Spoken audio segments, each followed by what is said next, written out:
Well, hello and welcome to the Fingerprint Ideas Studio. This is our episode number 2 of Stories of Hope, and I'm very excited for this couple who's here to share their story tonight. So welcome to the table, Jesse and Beka Wallace.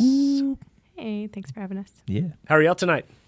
Good. Great. Awesome. Good. Yes. You guys ready to do this? Yes, we are. No. Only kind of. Yeah. Yeah, we're good. Yeah. Awesome, guys. Well, I'm so excited to have you guys. Y'all are such dear friends, and we haven't known each other for a super long time, but it does feel like we've known each other for a really long time in a good way. Yes. Well, yeah, and we've gone through like a lifetime of stuff. And Yeah, In 2 years. In 2 years. Yeah, things that should have stretched over at least a decade. Yeah. yeah. Well, I'm so excited you guys are here. Well, tonight, man, we'd love to just have you guys open up and begin to share your story and how you guys got to this point and why you're on the show. So Oh, that's scary. let's dig in and maybe start with childhood. Me first? Yeah, that's where we Jesse, go. you go Yeah. first. No Tell us. manners here, no ladies What was life like growing up for you? first. Man, it's a whole mix of things.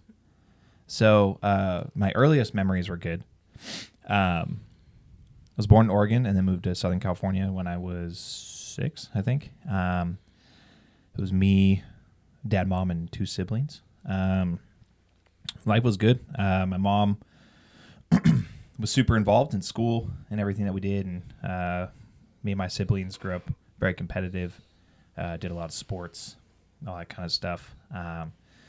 Parents drove us around doing a bunch of stuff. They coached us. That was through earliest, like elementary and whatnot. And then I think middle school is when things started to change a little bit. Lots of things change in middle school. Ain't that the truth? Yeah, but more than just biology. Like, middle school, I think I became more aware of issues in my family and issues in my like my relatives and stuff too, and just drama that comes with family and everything.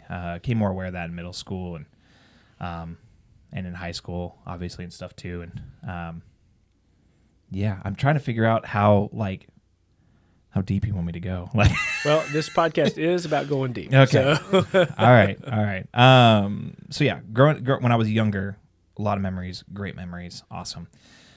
Middle school, that's when things started to get like kind of rough and stuff. And I know obviously with like when you start to become teenagers, like you automatically have like that angst against your parents and stuff. You mean rebellion? Yes, exactly. Yeah, like rebellion and all the great things that teenagers do. So I know in middle school was when, I skipped over a huge part. Like I grew up in a home that went to church. Okay. That's a massive That's part. That's a important. big part that bleeds into this story. Okay. I'm so sorry. I need more coffee. So You're yeah, gonna have to edit this one pretty. no, you don't. Yeah. So I grew up in a family that went to church. My mom was really involved. My dad was super involved, like small groups, all that kind of stuff. As far back as I can remember, we were involved in the church. And I think that's what led into the problems that I had.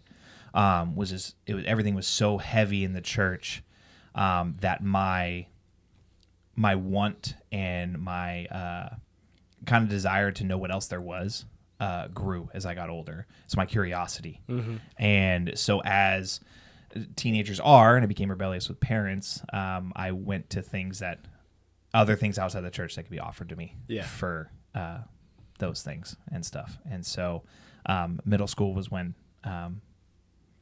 I started to get into drinking when I was in middle school, and girls became very prominent on my mind. And then that was when I first started doing drugs and everything, was in middle school. Super fun. That lasted through high school until I was going into my junior year of high school, was when I was saved. So that's quite a story in and of itself. It is. So Yeah. unpack that one. So Because you're in the world doing your thing. You're not Yes. paying any attention to church. Yeah. Definitely not. Living in Colorado at this point. No. No, So we're in California. California. Oh, this is still in California. Yeah. So I never okay. lived in Colorado. So I was living in Okay, California, but we had relatives in Colorado. Gotcha. And so so it was going into my junior year. Super of the world, super of everything involved, super into music and stuff. And my mom knew that she had enough of me, and so she dragged me and my two siblings to Colorado to a conference at New Life Church in Colorado Springs, which is an awesome church. And I remember we went to this conference. Basically sent me kicking and screaming for the most part. I did not want to go. Like, I had a girlfriend at the time. I just wanted to be home. That's all I wanted to do. And so we were 2 days in. I think it was like 2 days in. And I remember having just this massive fight with my mom in the morning. Like, massive fight in the morning. So we drove all the way there. Didn't say a single word to each other. I get out of the car and I do the normal teenage thing where I slam the door and I'm storming over to the sanctuary where everything was. And this was the first time that I ever really experienced God for real. And so I remember walking. It was like one of those movies where you just like bust open the doors and it's the light and everything. So I remember walking in from the outside and going into the sanctuary and instantly feeling this unimaginable weight. And I physically couldn't hold myself up anymore. And I mean, this happened within 5 seconds of walking in. Like, it was quick. And it was in the very back. So it wasn't like this big spectacle because there was like no one back there. And it was during a time of worship. So everyone's focusing that way. So I walk in and I remember just feeling this insane amount of weight on my shoulders. And I just dropped to my knees. And I'm like, dude, what is happening? Like, I couldn't get up. And I just remember hearing this voice just telling me, like, Jesse, that's enough. Like, come home. Like, that's enough. And I was just sitting there. I started bawling my eyes out. And I was like, oh, my gosh. I was like, okay. And I was sitting there just like, oh, I still couldn't get up. And I finally just had to like kind of like just let it go, you know. And so after that moment, I remember that was like my first real time in like worship and feeling God's presence in that. And my cousin was a youth pastor that like his church went to this conference. So we were hanging out with them. And I remember going and talking to him after that. And from that moment on, I was super involved in like youth ministry instantly. Just wanted to get in, right when we got back home, the church that we were at, I wanted to get involved in youth ministry and learn and start playing in the youth band and stuff like that. So you were like 16 at that time? Yeah. 17? Yeah, 16? about 16. Yeah. So. I feel like that's a good point. I think, there's a lot. I mean, Yeah. this isn't just about me, it's about us. So, yeah. How old were you guys when you met? We were Seniors in high school. We met the summer before, which that's a good part of the story. That is a good part of the story. Yeah. All right, so let's back up a little bit. Becca, Okay. let's talk about you. Kind of, how did you grow up? What was your family life like? How did you come to know the Lord? So I also grew up in the church, and I was, my grandpa built the church that our entire family went to, like with his hands, with his brothers. And so it was like our family was super involved in church, and there was like a little bit of jumping around from church to church, but it was just like, I don't know, just my parents trying to figure out what was best for our family, because the Nazarene church was like a little bit of a drive for us. But when I used to tell my testimony, I feel like I haven't told it in forever. I used to say like I was born into a broken family because my dad had been married before and had 2 kids. And then my mom had my older sister. And so when they got married, like they already had a blended family. And like my earliest memories are like going into courtrooms for custody battles and all kinds of stuff. And then so my parents had me and my little brother Luke. So there's a lot of us, but then it's like just me and Luke in a weird way. And so when I was in high school, like at the beginning of high school, my dad's two kids both just decided that they didn't want to be a part of our lives anymore. And so when I was like 14, that's the last time I ever saw my brother. And it was that was like really hard because he and I were super close. And then, but he just decided that, you know, like he turned 18 and just left and never came back. And I would say that I was very fortunate. My uncle was a youth pastor, and he would take me on mission trips and to his youth camps. And I remember when I was 12, we went on a mission trip to San Quintin, Mexico, and we went to like this migrant camp where we're like, you know, we're feeding them dinner. We're doing like, we put on like a little VBS for them, and just brought like bags of like food for them. And then I remember that night we were all like worshiping, and we were in this church worshiping, and I just like, you know, it's in a different language, and I just realized like the same God that like I pray to, like they're worshiping, and like he loves them and takes care of them. And I think that's the first time that I realized like how big God was, like as our creator. And so I think probably around 12 or 13, I knew that I wanted, not that I wanted to, but I felt like the call to like be in ministry. Now, at what point did you come to know the Lord? I was probably like Shiloh and Haley's age. Just like 5, 6? Yeah, like probably like 4 or 5. And Yeah. I just like always knew Yeah. God. And then when I went into high school, you know, I just had I lost my siblings, and that really destroyed my dad. And so then like that, like it almost like he was like emotionally cut off from like me and my siblings at home. Like it was just a really hard time for him. And I think I felt like super lost. And then I ended up like just trying, you know, it's so cliche, like looking for love in all the wrong places, like, and just having boyfriends and like, you know, having sex before marriage. And my mom's gift is discernment. And so like one day she's like, hey, can I see your phone? And I handed her my phone, and all the evidence was right there in my phone. And so anyways, I remember probably like the third time she caught me, like it was this huge scene. It was so terrible. And I remember my dad like breaking my phone in half, and me like I'm crying hysterically, and but crying that I got caught, right? Like I'm not I'm not broken over my sin. I'm just crying that I got caught. And I remember laying in my bed and the Lord just being like, are you done? Can I have your heart now? And I was like, okay, like you can have my heart. And then from that point on, I was like very like on fire for the Lord. So you guys, I mean, y'all both had a really like similar wake up call. Like Jesse, that was really your salvation moment. But for Beka, like that was really like the Lord kind of waking you up in a very similar way. Yeah, I never realized that. I don't think I've ever heard that part of your story. Like that's pretty incredible. Yeah. Like that God worked in your hearts, and then what, like 2 years later you guys meet? I would say so that this is, I'll tell my point of view. So that literally that happened with my parents, like right at the like end of the school year, beginning of summer.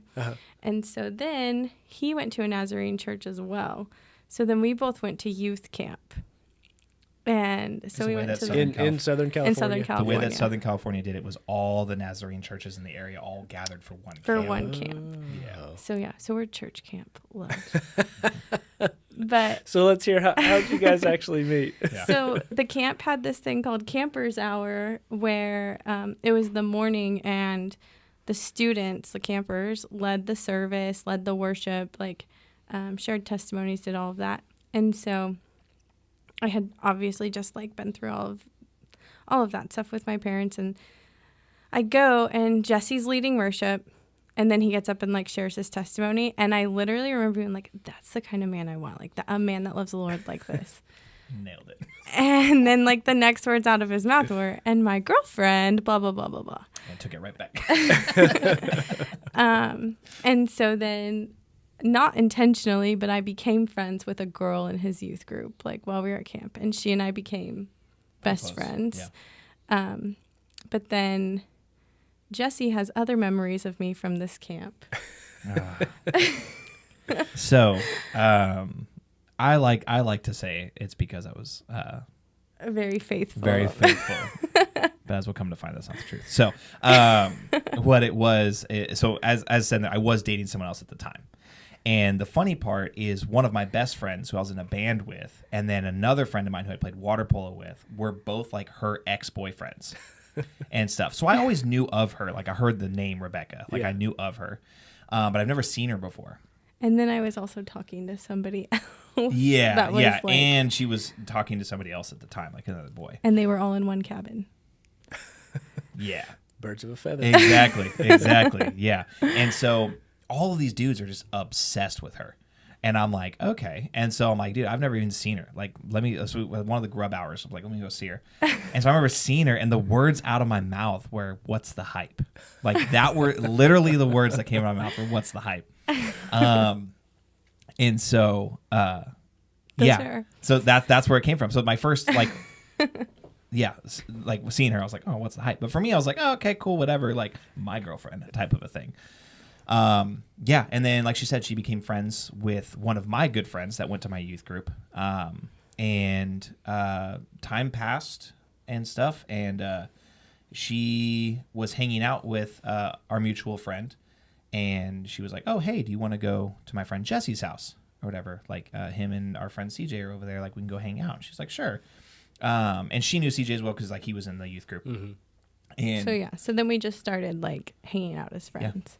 Yeah, so then we met and she came over and hung out, and I think I was still with girlfriend at the time, and then I I broke up with her like a little bit afterwards, not because of her, but just because of high schoolers being dumb. And so and then since she was mutual friends, we still stayed friends, and this became friends over a couple months, and then Eventually. And then you found the hype. yes, Yeah. yeah, Because I'm pretty great. and she is pretty freaking awesome. The other thing that I think is really funny, and it speaks to like the Lord, just being, he just meets you where you are. So I remember when I was like, I would have my senior year of high school, I was just doing this stupid, it was like a stupid teenager thing, but I was like, Lord, I'm not going to text anybody for 24 hours and only my real friends text me. Like, I remember, like, it was so stupid, but Jesse was one of the people that texted me. Like, I don't know. It was just like, it's kind good of timing.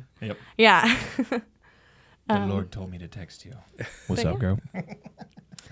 But anyways, so it was just really, we were like friends, and then he didn't have a prom date, so I was like, I'll go to prom with you. Mm-hmm. So I got her a puppy. So did you just volunteer that? You're like, oh yeah, I'll go to prom. Well, with he you. was like, Or no, was he like- he's like, I'm not, he had just broken up with his girlfriend. He's like, I'm not going to prom. Like, I don't want to go alone. Of course you did. And Of I course you was did. like, I'll go with you. Like, because I was homeschooled, so I wasn't going to have a prom. There you So go. I was, and then we've just, like, I don't know that we ever, like, officially, like, made it official that, like, asked each other, like, he never, I don't know. We just have always been together since prom. How Yeah, funny. so we actually never. So you've never asked her out? No. Yeah, no. After prom, yeah, I think after prom, I think we both just knew because like we kissed and stuff too. So I was like, in my brain, I was like, oh, cool, you're my girlfriend now. Like, sealed the deal. Just automatic. Yeah, and then we've just been together ever since. And then, So walk me through like the years following that. So you guys begin dating, begin a relationship. mm-hmm. You're both like on fire for the Lord at this point. Yeah, Like, so I was we both were still super involved in church and the youth group. I did an internship with the youth group. We went to Calvary Chapel Bible College. Yep, we went to Calvary Chapel Bible College together. And then when I was 19, I moved to Northern California and took a job as a middle school pastor up in North. And I was 19. I had no idea what I was doing. But a friend of mine was the high school pastor, and so I moved up there and moved in with him. And shortly after that, it would have been 2014, New Year's of 2014, I proposed to her. She came up there and hung out, and I proposed to her. And during our engagement, when we saw each other 3 times, and our engagement was 8 months long. So we saw each other. 1, we were in a wedding together, and so we saw each other. 2 was my grandma's funeral, which isn't the best thing to see each other. And then 3rd was our wedding day. So that sounds rough. it was, yeah. It was. What was that yeah. 8 months like? It was fun. Wait, homie, let me back up. How'd you know? How'd you know she was the one? How'd you know he was the one? Oh, okay. So I The story's really cool. I didn't know that, that's a good question. I didn't know what I wanted to do after high school. Like I knew I wanted to be in ministry, but like that's as far as I knew. And I think I was just wandering a lot. And, so my mom was like, she really wanted me to go to the Calvary Chapel Bible College. So she was like, let's just go over there, like, and just walk the campus. So I was like, okay. So we go, and she walks me to like this little chapel, and she's like telling me like, this is where your dad and I renewed our wedding vows a couple years ago. Like, and, my mom and I were just like in there, like, just like really just praying for my future. Like, Lord, like, what do we do? And, like very clear as day, it was like, you're going to marry Jesse. I'm still sure of that to this day. Had y'all even talked about marriage or No. a future or anything like that? I don't even think we had like Not at that point. officially started dating or anything. Yeah, we were talking So then- and everything, but So then he, at the same time, he was at a worship night at his youth group, and he texted me and was like, hey, I really need to call you. So then he called me, and he was like, I know I'm going to marry you. Like, And prom hadn't even happened at this point? Or is this I post-prom? think, yeah, prom happened in April, so this was probably like in May. Okay. this was Yeah. just Pretty after quick. prom. But, so yeah. y'all are like Yeah. just beginning your relationship. Yeah. Yeah, it was new. So these are like scary things to throw at people. Like, I'm gonna marry you, and we're still in high school. Yeah. So, And so, like, I think we were just like, okay, like, that's what we're going to do. We're going to get married. So then we, got married super young. And mhm. So walk me through that 8 months. So you're with each other all the time. You move up to Northern California. Beka, you're like in Southern California. Yeah. Yeah. And that was the thing. And that's like, oh, I mean, this could just be like the Uncle Al podcast. But I was like, Jesse's going to move to Northern California. And he's like, you're absolutely not going until you're married. Like, and so, which was super wise and just a good thing too. And I'm glad that, I heeded to that advice. Yep. And so, yeah, so I stayed and took care of my great grandma and took a couple like college courses, just waiting to get married. Yeah. Yeah, she also planned our entire wedding too. She left out that detail. But, so she's caring for her great grandmother and also planning our whole wedding and everything too. So yeah, the 8 months were long. Were really, really long. I think especially for me because something that I've come to realize over the years is like, especially having girlfriends and stuff like that, I was very rarely not in a relationship. I was always in a relationship of sort and just having that desire to be needed and to be wanted. And so being in a relationship but not being able to be near her was weird. It was really weird. It was really hard for me. And I think even when I first moved, it was, and I think that really pushed me in that direction to propose to her too, because I didn't want to be away from her anymore. I'm not saying we jumped the gun. Like I'm very glad when we got married, Right. But I think I didn't fully realize what I was doing. Well, neither of us did. We were we were kids. I really, when I see like 20-year-olds getting married, I'm like, what are you doing? Yeah, like I just married my brother-in-law and his now wife, and they're 21, 22, and I'm like, Like, get ready for this crazy like I'm so ride. stoked for you guys, and I love you guys so much. I was like, whoo, it's gonna be a rad. So something that happened during that engagement was I had these like really strong feelings about the friend that he was doing ministry with. Like, I didn't think he was Like bad feelings. Yeah, like really bad feelings. And I didn't think that he was a good guy. I had seen enough that I was not like very impressed with him. And I said something to Jesse about it, and like during our premarital counseling, and he basically was like, he's my best friend. Like, you either accept him or we don't get married. And like very much like drew a line. And so I like, instead of like sticking up for myself or sticking up for like really, which was discernment and wisdom from the Lord, like just like made myself smaller, went home, cleaned my wounds, told him, okay, like, I trust you, like, I trust this friendship. Like, I even was like, he can be the one who signs our marriage license as the witness, like. And this all was like, this kind of started a pattern in your life, Yes. right? Mm-hmm. Yeah. Yep. Yeah. Yeah, because that friendship ended really badly. And us Like with a messy church, like us, like leaving the church. And yeah, it was all really, really messy. And like really hurtful. Yeah. Yeah. That's a whole other chapter. But So walk me through, we don't have to go super deep on that, Yeah. but like church hurt's a big deal. What was that time like for you guys? I mean, what were the circumstances? Again, you don't have to go like super deep on that, but like, because people have church hurt. Yeah, so I think that led into a lot, because right after we left that church, we were just driving on the highway or freeway. It's California, they call it freeways.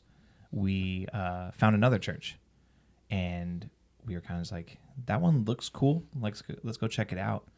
And they were kind of a small church plant from a massive church down in Houston. But they were awesome. And I think God placed that so perfectly for us, because we left from such a messy situation and we went to this small church that I think just loved us and showed God's love in that. And so it was healing in that. I think if we would have stayed out of the church and everything from there, I think a lot more damage would have been done. But staying in that was awesome. And then we got involved there and everything before we ended up moving. well, I would say like, like church hurt is church hurt. And like, there's just, I think that what happened was the friend was unseasoned himself, but then like blamed Jesse for a lot of things that were not Jesse's fault. Yeah. And we really feel like, I think because we've been in the church for so long, when people are like, oh, the Lord has called us to a different church. And it's like, just say you don't want to be here. Yeah. Like, and so something that had happened was like Jesse was doing this like internship, and they wanted him working like full time, and he was getting paid like $50 every 2 weeks. And then I was making $10 an hour, and like we could not keep our heads above water. So then Jesse ended up finding a job, a full-time job, like just to provide for us. And they were so hurt that Jesse could do that. Instead of commending him for like taking care of his family first and like providing for his family, it was like the opposite. It was they like were shame and guilt. Yes, and all that like stuff. they were disappointed in him, and Right.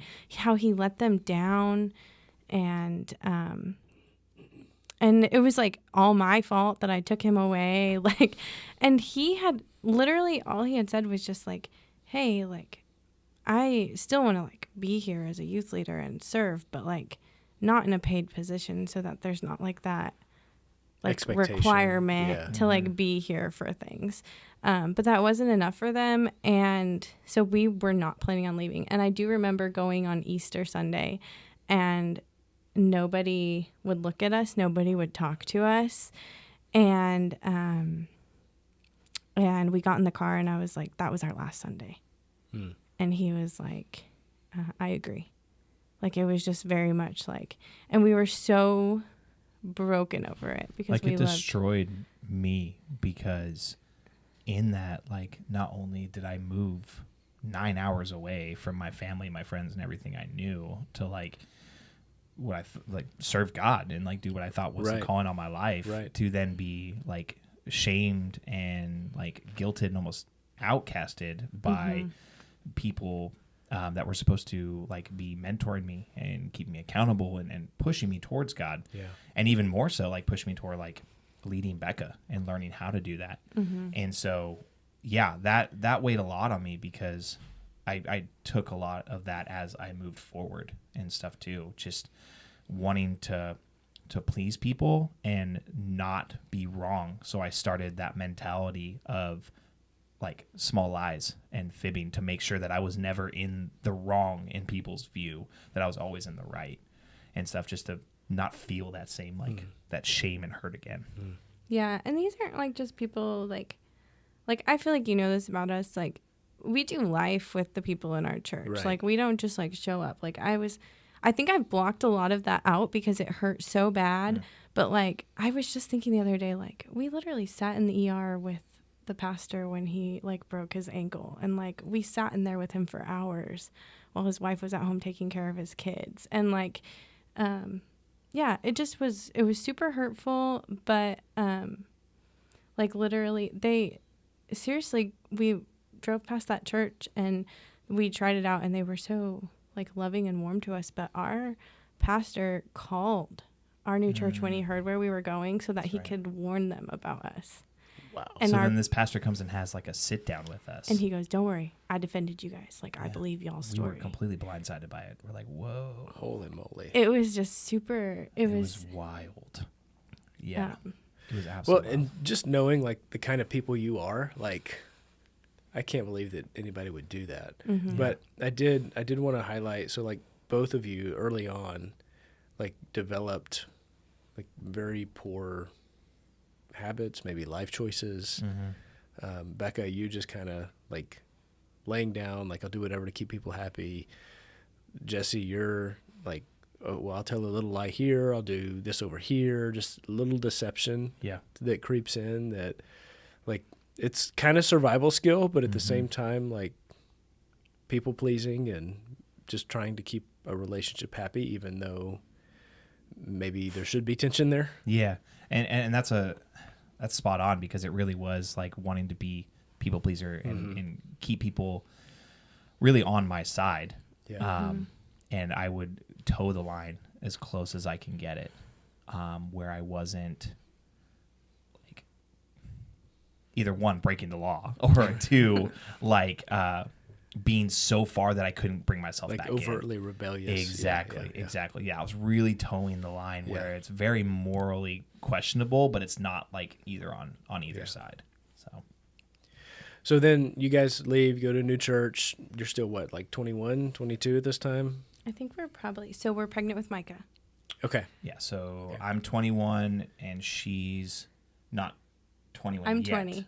I'm 20. Yeah. So this is not long after you've been married. No. Oh, wait. No. You just turned 21. Because remember my aunt and uncle took us to the wharf for your 21st, and that's when we found out she was pregnant. So I was just, I had just turned 21. Found out. Okay. And I remember like, it was just so good. We were in a marriage group with other people at that church, and so then like I found out I was pregnant, and they just were like, just so over the moon for us, and was that what it is? We started the youth group there. Yeah, they didn't have a youth group, so we like started a youth group from the ground up, and it was such a fun. It was awesome. It was such a fun season of our life, and like one of our youth students like just graduated with a law degree. Like, wow, that's awesome. I'm still friends with like their parents on Facebook, and it's just crazy. It was such a high. Like it was just so much fun. Yeah. And then like the reality of how do we afford to live in California and have a baby? The child. Yeah. And especially when neither of us were like set in a career. Yeah. Like I was working at in a warehouse. Which was paying not the best. And I was a preschool teacher. And she was a preschool teacher, which also didn't pay the best. So we're trying to like figure this out, and we just felt like I don't know, we just felt like we needed to move to Dalhart to be closer to our family. And because a few months before we made that decision, like her parents and brother Luke moved to Dalhart. Gotcha. So we knew we really had the two decisions. We could completely just start fresh and go move next to her parents, and then also like be able to be near her parents with having a kid, which is what we wanted. Or two, we moved back to Southern California with my parents, which we're not with them, but not with them, but like in that area and stuff too. Yeah. But then at the same time, in that thought, we're like, we can't afford Southern California either. so really, the only move for us was Texas. Back to Dalhart, or well, I guess to Dalhart, and then you got parents there who can help with baby on the way. Yeah. Yep. Because you got family there, right? Becca, besides your parents. Yes. Yeah. Her aunt, uncle, and cousins live there. So she grew up going there during the summers and helping the church and just hanging out and going to camps and whatnot. And on their dairy. For me, I'd never been, and I grew up in the city. Like I'm Southern California boy, like surfing, doing all that stuff. Like that's my style. So now in the Austin area, I'm like, all right, cool, I'm home. But that was my style, and so I remember we moved there. The longest drive of my life. It was like and bless this 24 woman. hours. And bless this woman. She's pregnant. What, 6 months pregnant at that time? 6 months pregnant. Like 6 months pregnant at the time when we moved, and she's doing that haul. And I driving remember the U-Haul. Yep, we're going through New Mexico up in the Dalhart, and it's like 11:30 at night, midnight, so you can't see anything. And then we get close to Dalhart, and the smell hits me, and I'm like, Becca, what is that? She goes, it's money. And I'm like, this is awful. I was so mad. I was like, it smelled so bad. Yeah. And I would say, like, I don't know. I feel like that was such a season in our life where it was just, like, for us to, like, just figure life out. Like, Jesse went back to college. He started college thinking he was going to be a teacher, and now he's not. A teacher. He's not doing that. Like, he's in a totally different field. Yeah, pivoted 3 times in my degree before I graduated. That's good. We jumped into our church and served in youth group, kids, worship, tech, like. And what church was that? Hillside. Okay, so that was Hillside. That was Hillside. Okay. Hillside was the only church we were a part of when we were in Dalhart. Yeah, because we were thinking about church shopping, but all her family went to Hillside. So we'll go check it out. And then so I remember. The story sounds familiar. So right after we moved to Dalhart, exactly. Yeah, we'll get to that one. But I remember when we moved to Dalhart, I told Becca and her parents specifically, I'm like, do not tell anybody that I'm a musician. And I'm like, I do not want to play worship right now, like at all. Like I was really not rebellious, but I still had the church hurt. Yeah. And so I was like, I'm not ready. Like I want to take a break and stuff.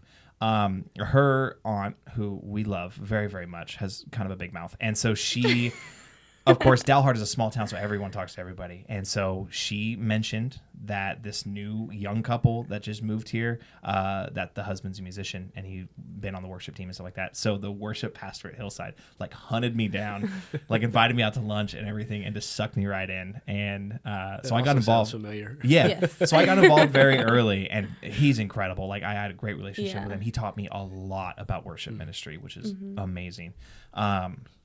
But yeah, in that moment, I did not want to do it at all. Yeah. So I would say that season was learning, growing, serving, having babies. Big time. I was going to say, Micah was born. Yep.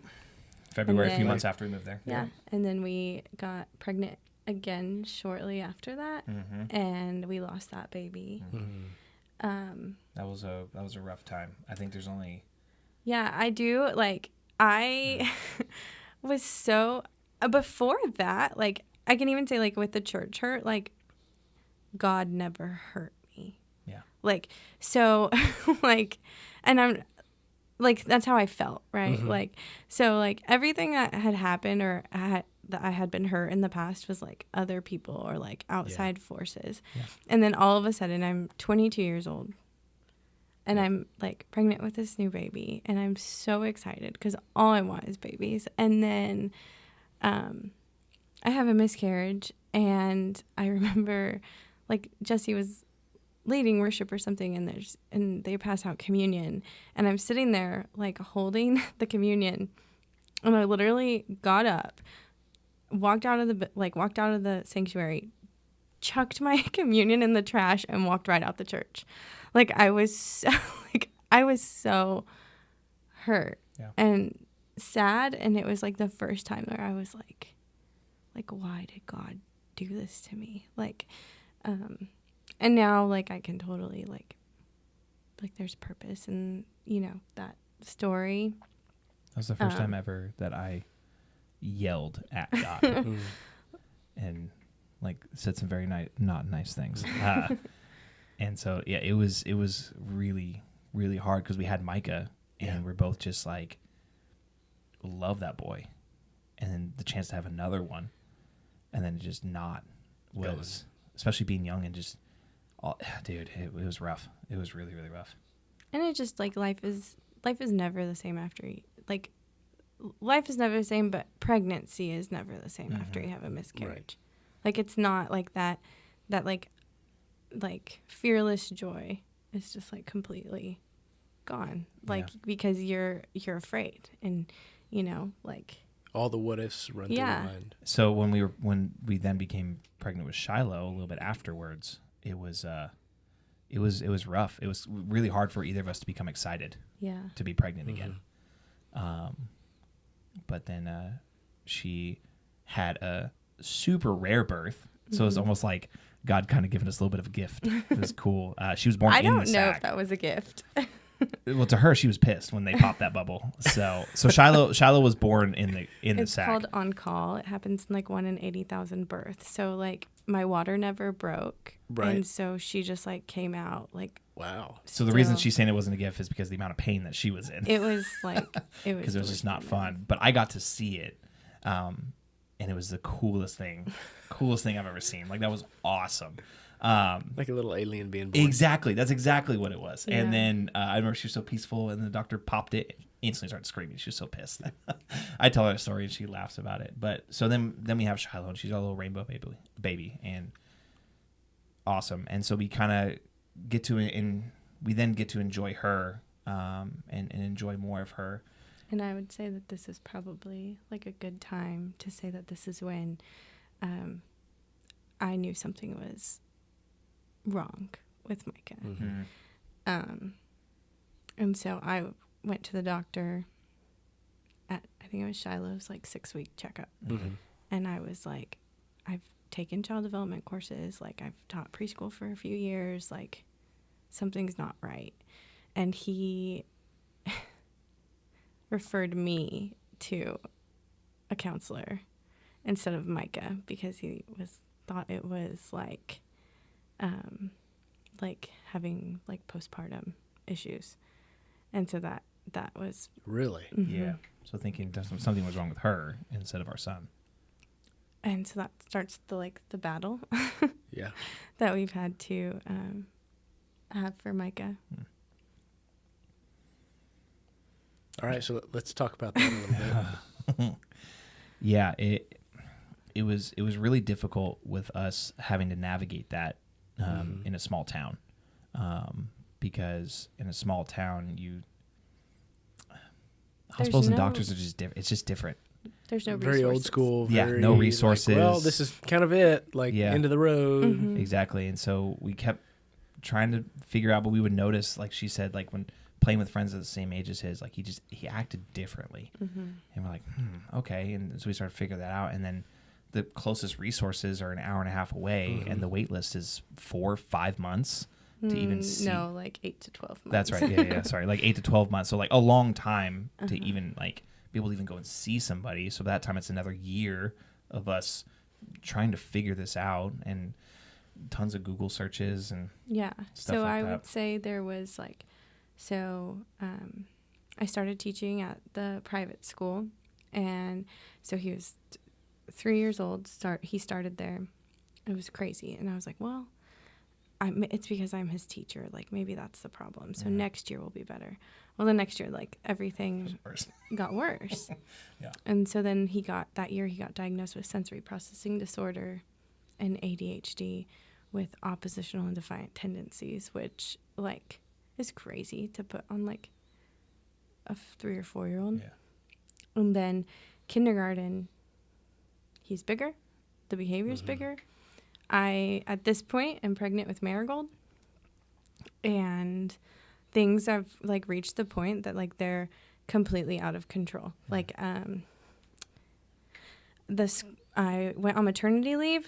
The school was calling me every single day because he was running up and down the hall screaming. He was like losing his mind. Super thankful that during that time, the job that I had, Yeah, Jesse could leave work often. I could leave often to go help. My bosses were very understanding and So it very was graceful. good. Yeah. Gracious. Gracious, yeah. I'm not good with words. And so just things kept happening, and it got to the point where like Christmas break was coming around, and Jesse and I were like, something has got to give. Like, because my maternity leave was about to be up, and one of us was always having to go and pick him up from school, and we just felt like we have to homeschool him. Like, there's no other point. Yep. During this time, and this is like not, I mean, I've thought about if I would share this or not, so I'm comfortable sharing this. But during this time, something that we never like shared was that he was harming himself and trying to kill himself. And he was hurting me. He was biting me, leaving open wounds on me. He was ripping my hair out. And we had no help. We had no resources. And we're like, somebody please just help us. Like, we just need help. And I remember like sitting, I remember us sitting like on our bedroom floor, like both of us just on our knees, like weeping, like, Lord, like what do we do? Like, and we felt like very clearly, like, get him to Dallas or Austin, like get him there. And so Jesse was just about to finish graduating. Yep. And So I started applying. just So everywhere. Before we do that, course. go down that road, how was marriage in those years between the time Micah and Shiloh were born, kind of leading up to this point? I think it was very roller coastery. So y'all kind of started off very blissful, like marriage is easy. Oh yeah. Then you get We to were young, Then you you get know? you get to Dalhart, have your first kid. Life starts to set in. Yeah. Yeah. And so But for me, I was blissfully unaware. Like, we've talked about this ad nauseum in counseling. And Yeah. recovery. Right. I had been conditioned to take the scraps that were given to me and like Be that, thankful for and be it. so happy and like so filled up by that. And so I took advantage of that because it was knowing that really in the most selfish way, like she wasn't going anywhere kind of a thing. And so, which is really crappy to hear out loud. So what did that look like? Like, So for me, a big thing about my past and stuff too is like I grew up playing a lot of video games with my brother, with my cousins, and so it was a big part of my life. And I was really good at them for a while, and that was the thing that was like, what would you say? Like a big part of my identity was being good at things. And so I could fit in anywhere. like idol level, like, Yeah, this so I is could- kind of my ultimate. Exactly. So I yeah. could fit in anywhere. I wanted to be good at everything. So no matter who I talked to, like I could fit in. And that was my thing. But video games was one of my things I was really good at. And so when we moved and everything, like I still had video games and stuff. And so I talk now from a perspective of complete understanding. But in that time, a new parent and young and stuff, I had no idea. I always wanted to be a dad and I always wanted to be a husband when I was younger, but I never had a great example of either. And so for me, I was like, oh, I'm just going to be better than these examples around me, but I didn't know how to get there. So in that, like my escape, you can say, when things were really hard with Micah or things were tense between us and stuff, is I would just go play video games. And that became very damaging to her and our marriage over time because I started to neglect her and would pay more attention to my brother or pay more attention because he lived in California, so we'd play video games together. That was us hanging out. Yeah. And so I pay more attention to him, or I'd pay more attention to friends online through like some of our chat platforms and stuff like that. And then I would just do just enough when she was upset to make her happy again. Give her those scraps. Exactly. And I knew just what to do to just get by. Mm-hmm. And it sucks because that bled over into a lot of things in my life. It bled over into my work, bled over into my other relationships. I was just doing enough to get by, and not really excelling at anything. But at least 20 hours a week on video games. It was a lot. I would significant. Exactly. I would sacrifice sleep, stay up late. There was a time where I was working at the county jail when we first moved there, and I'd work nights. And so at night on my off days, I'd have to stay up, and her and Micah would be asleep, and so I just play video games and stuff. And that would be what I would do. And I would sacrifice time with her and sacrifice time with family and friends to just play video games with zone out. Yeah, with people outside my brother, like people outside my brother just don't matter. So really, it was like just people that just don't matter type of thing. So. Yeah, and then how am I? Like, then I was like, if I brought it up, what do you mean? Like, I'm working full time. I'm going to school full time. I'm the worship pastor. I'm a good dad. Like, I'm doing the dishes. Like, I help you with the laundry. And like, how do I argue with that? Mm-hmm. It was just beating her down. Like, how do I say? So, I mean, you really conditioned her to think, like, I did. I'm really great, and you need to be grateful for me. Like, you got a great thing right here. Yeah. Like, let me Don't just mess have... this up. Exactly. Yeah. Yeah, that's exactly what I was... Unconsciously, I was doing that. Yeah. Because, me now, if I saw me then, beat the crap out of him. But it's like, yeah, I was just doing that unconsciously because I selfishly I wanted my thing, and I wanted no one to touch it. And so... So, all of a sudden, you guys have, some of this baggage that you've picked up with church hurt. You've got just, let's call it immature behaviors, both of you, that have become habits. And now you've got a child who needs significant help. Yep. You're about to graduate school. Y'all are looking to move. So pick up there. Yeah, well, I'll do a cool little story before we pivot to Austin. So, we were originally looking in the Dallas area, Plano specifically.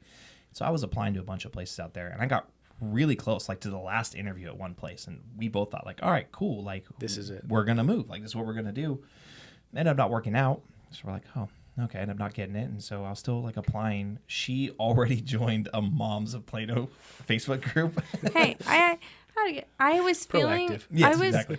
feeling so disconnected in Dalhart because I don't know if I mentioned this, but I had stopped going to church because I couldn't take Micah to church. Yeah.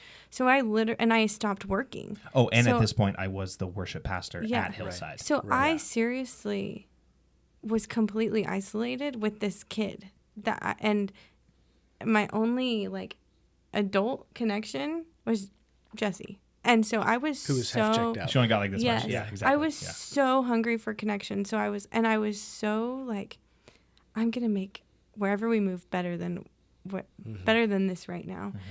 And so I was like, I'm going to I literally was like, okay, we're moving to Plano. Okay, I'm going to join a mom group and I'm going to have friends before I even move there.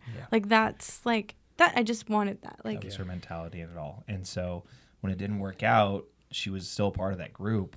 And this lady posted in there and was like, hey, the company I work for is hiring. They're based out of Austin and stuff. And so I went ahead and applied and, went through the interviews and got hired. And we were so stoked because it was more money than we'd ever seen before, which was not that much, but it was more than we've ever seen. And so we're like, oh, my gosh, this is insane. We were so excited. And so we gave the whole notice from my work, our church, did all that stuff, and then packed up and moved on her birthday. So, yeah. But I think the really cool part in that is that we were looking in Leander. Hutto wasn't even on our radar. On our radar at first. And we met this realtor on a Facebook group. Mm-hmm. Yep. And anyways, and so she took us out with her broker and we're looking at all these houses. And there was one house that we loved the layout, but there was zero backyard. And we were like, we have 3 kids and we're all home all the time. We need a good backyard. And so he's like, well, our clients haven't even put this house for rent. They haven't even put it up yet, but it's in Hutto, but it's this exact same layout, but it has an amazing backyard. You guys should go see it. This was the last day before we came back. This was our visiting days. So we literally were like, okay. So we went and the perfect little house. Fell in love with it. Yeah, it was on a cul-de-sac, massive backyard, no neighbors behind us. It was beautiful scenery. The house was gorgeous. And we just fell in love instantly. And we're like, yeah, we want to do this. And so we moved back, did all the paperwork, signed the lease, and moved on down. And then fell into a little town called Hutto. So. And Marigold's first word, I'm not lying, was hippo. Mm-hmm. Oh, that's so funny. Because, like, I think she was just about to start talking when we moved here. And we're like, oh, a hippo. Oh, a hippo. Like, hippos are everywhere here. Yes. And so then her first word was hippo. Hippo. Yeah. That's awesome. So, yeah. And then... Want to tell the story about how we met Found our this fine church? man over here? Yep. Yeah. Let's hear it. You said you wanted to tell it, so I'm going to let you tell it. Okay. So my uncle got us connected to somebody that he knew out here. And one of his old youth students who actually used to work at Austin Christian Fellowship with you. And so anyways, we told him like, oh yeah, we found a house in Hutto. And he's like, let me get you connected to my friend. He just planted a church out there. And so he like sent a message in like a group chat, like with you and us. That's right. Yeah. And but that was like in May, and we didn't move in here until July. And so anyways, so he sent that message. And then I was dealing with, I didn't realize at the time, but I think I was like totally at that point felt so isolated and alone and was just like done with like God and the church. Like I just felt so let down. I didn't realize how bad it was, but I knew that it was just this weird thing. Cause I remember when I was homeschooling the kids, I literally was like reading them the story of Abraham and Isaac. And I was like, this is stupid. And I remember texting Jesse and being like, I can't even teach my kids this stuff. Like, this is insane. Like, why would I teach them this stuff? Like, it was a really hard time, like, for me. And, but then I also, like, when you've gone to church your entire life to just say, like, I'm not going to church anymore, like, you don't do that. Like, you just don't do that. Or I didn't do that. Yeah. So I knew that, like, we need to find a church. So I'm literally, like, on Facebook, like, Hutto churches, like, watching tons of different sermons, like, all kinds You of stalked stuff. all of Hutto. Yes. Oh, yeah. She listened to did. every pastor in the area. I did. And so then I was like, oh, like, what about this church? And then, like, I think I watched, like, 2 or 3, like, services. And then I showed, like, one to Jesse. And then he's like, yeah, like, we could try it.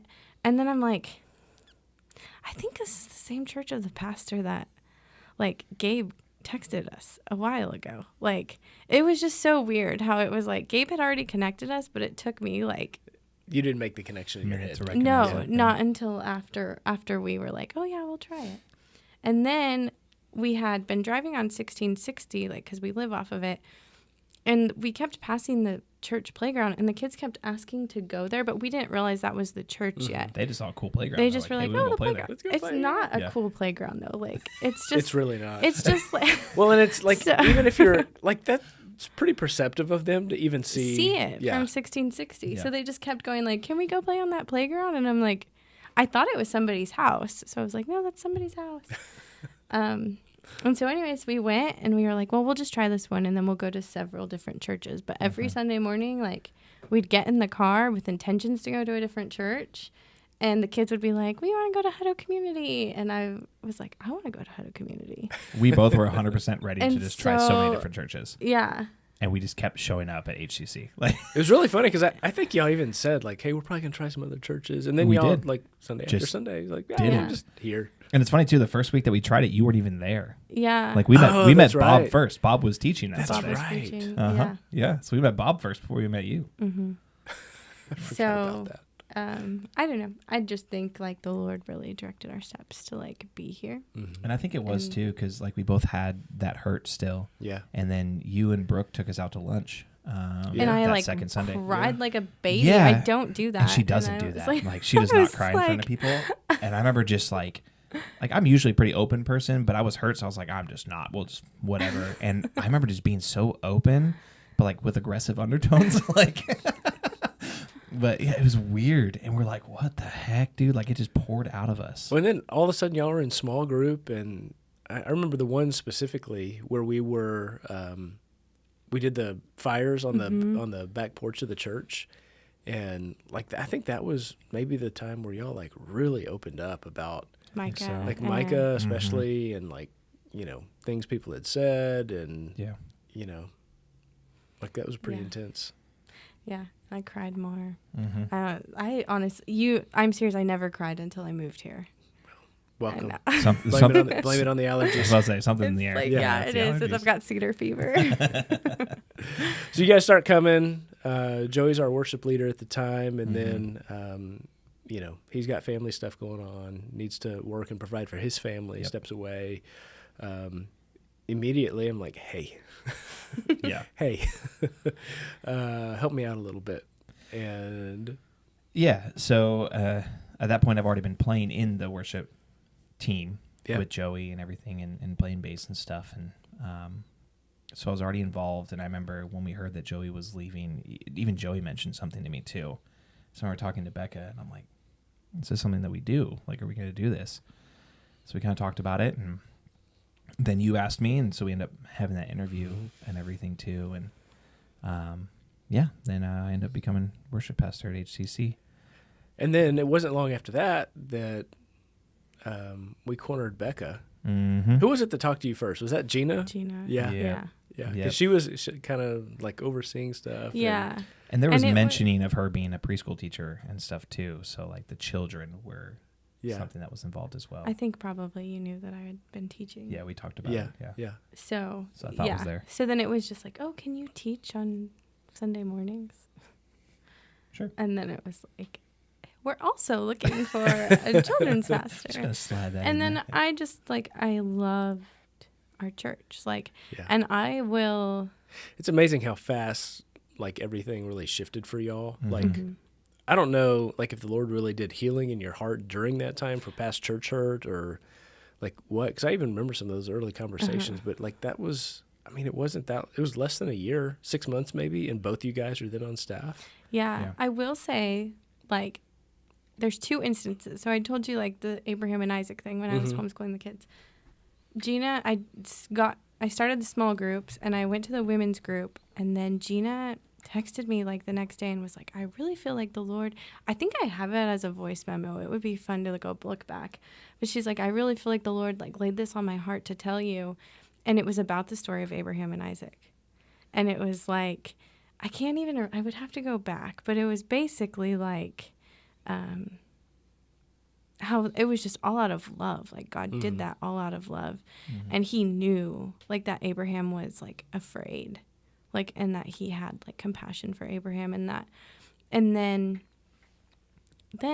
in our small group, we were, talking about Abraham and Isaac again, and you said like Abraham believed like Isaac was going to come back alive, because that was really hard for me as a mom who's like fighting for her kid. Like I will never love God enough to kill my child. Like, you know, like that's really how I feel. But then to know like that Abraham fully believed with his whole heart, like that wasn't like for the rest of his life death, like he believed that he was going to come back down the mountain with him, like that really changed like in my heart like the way I felt about God.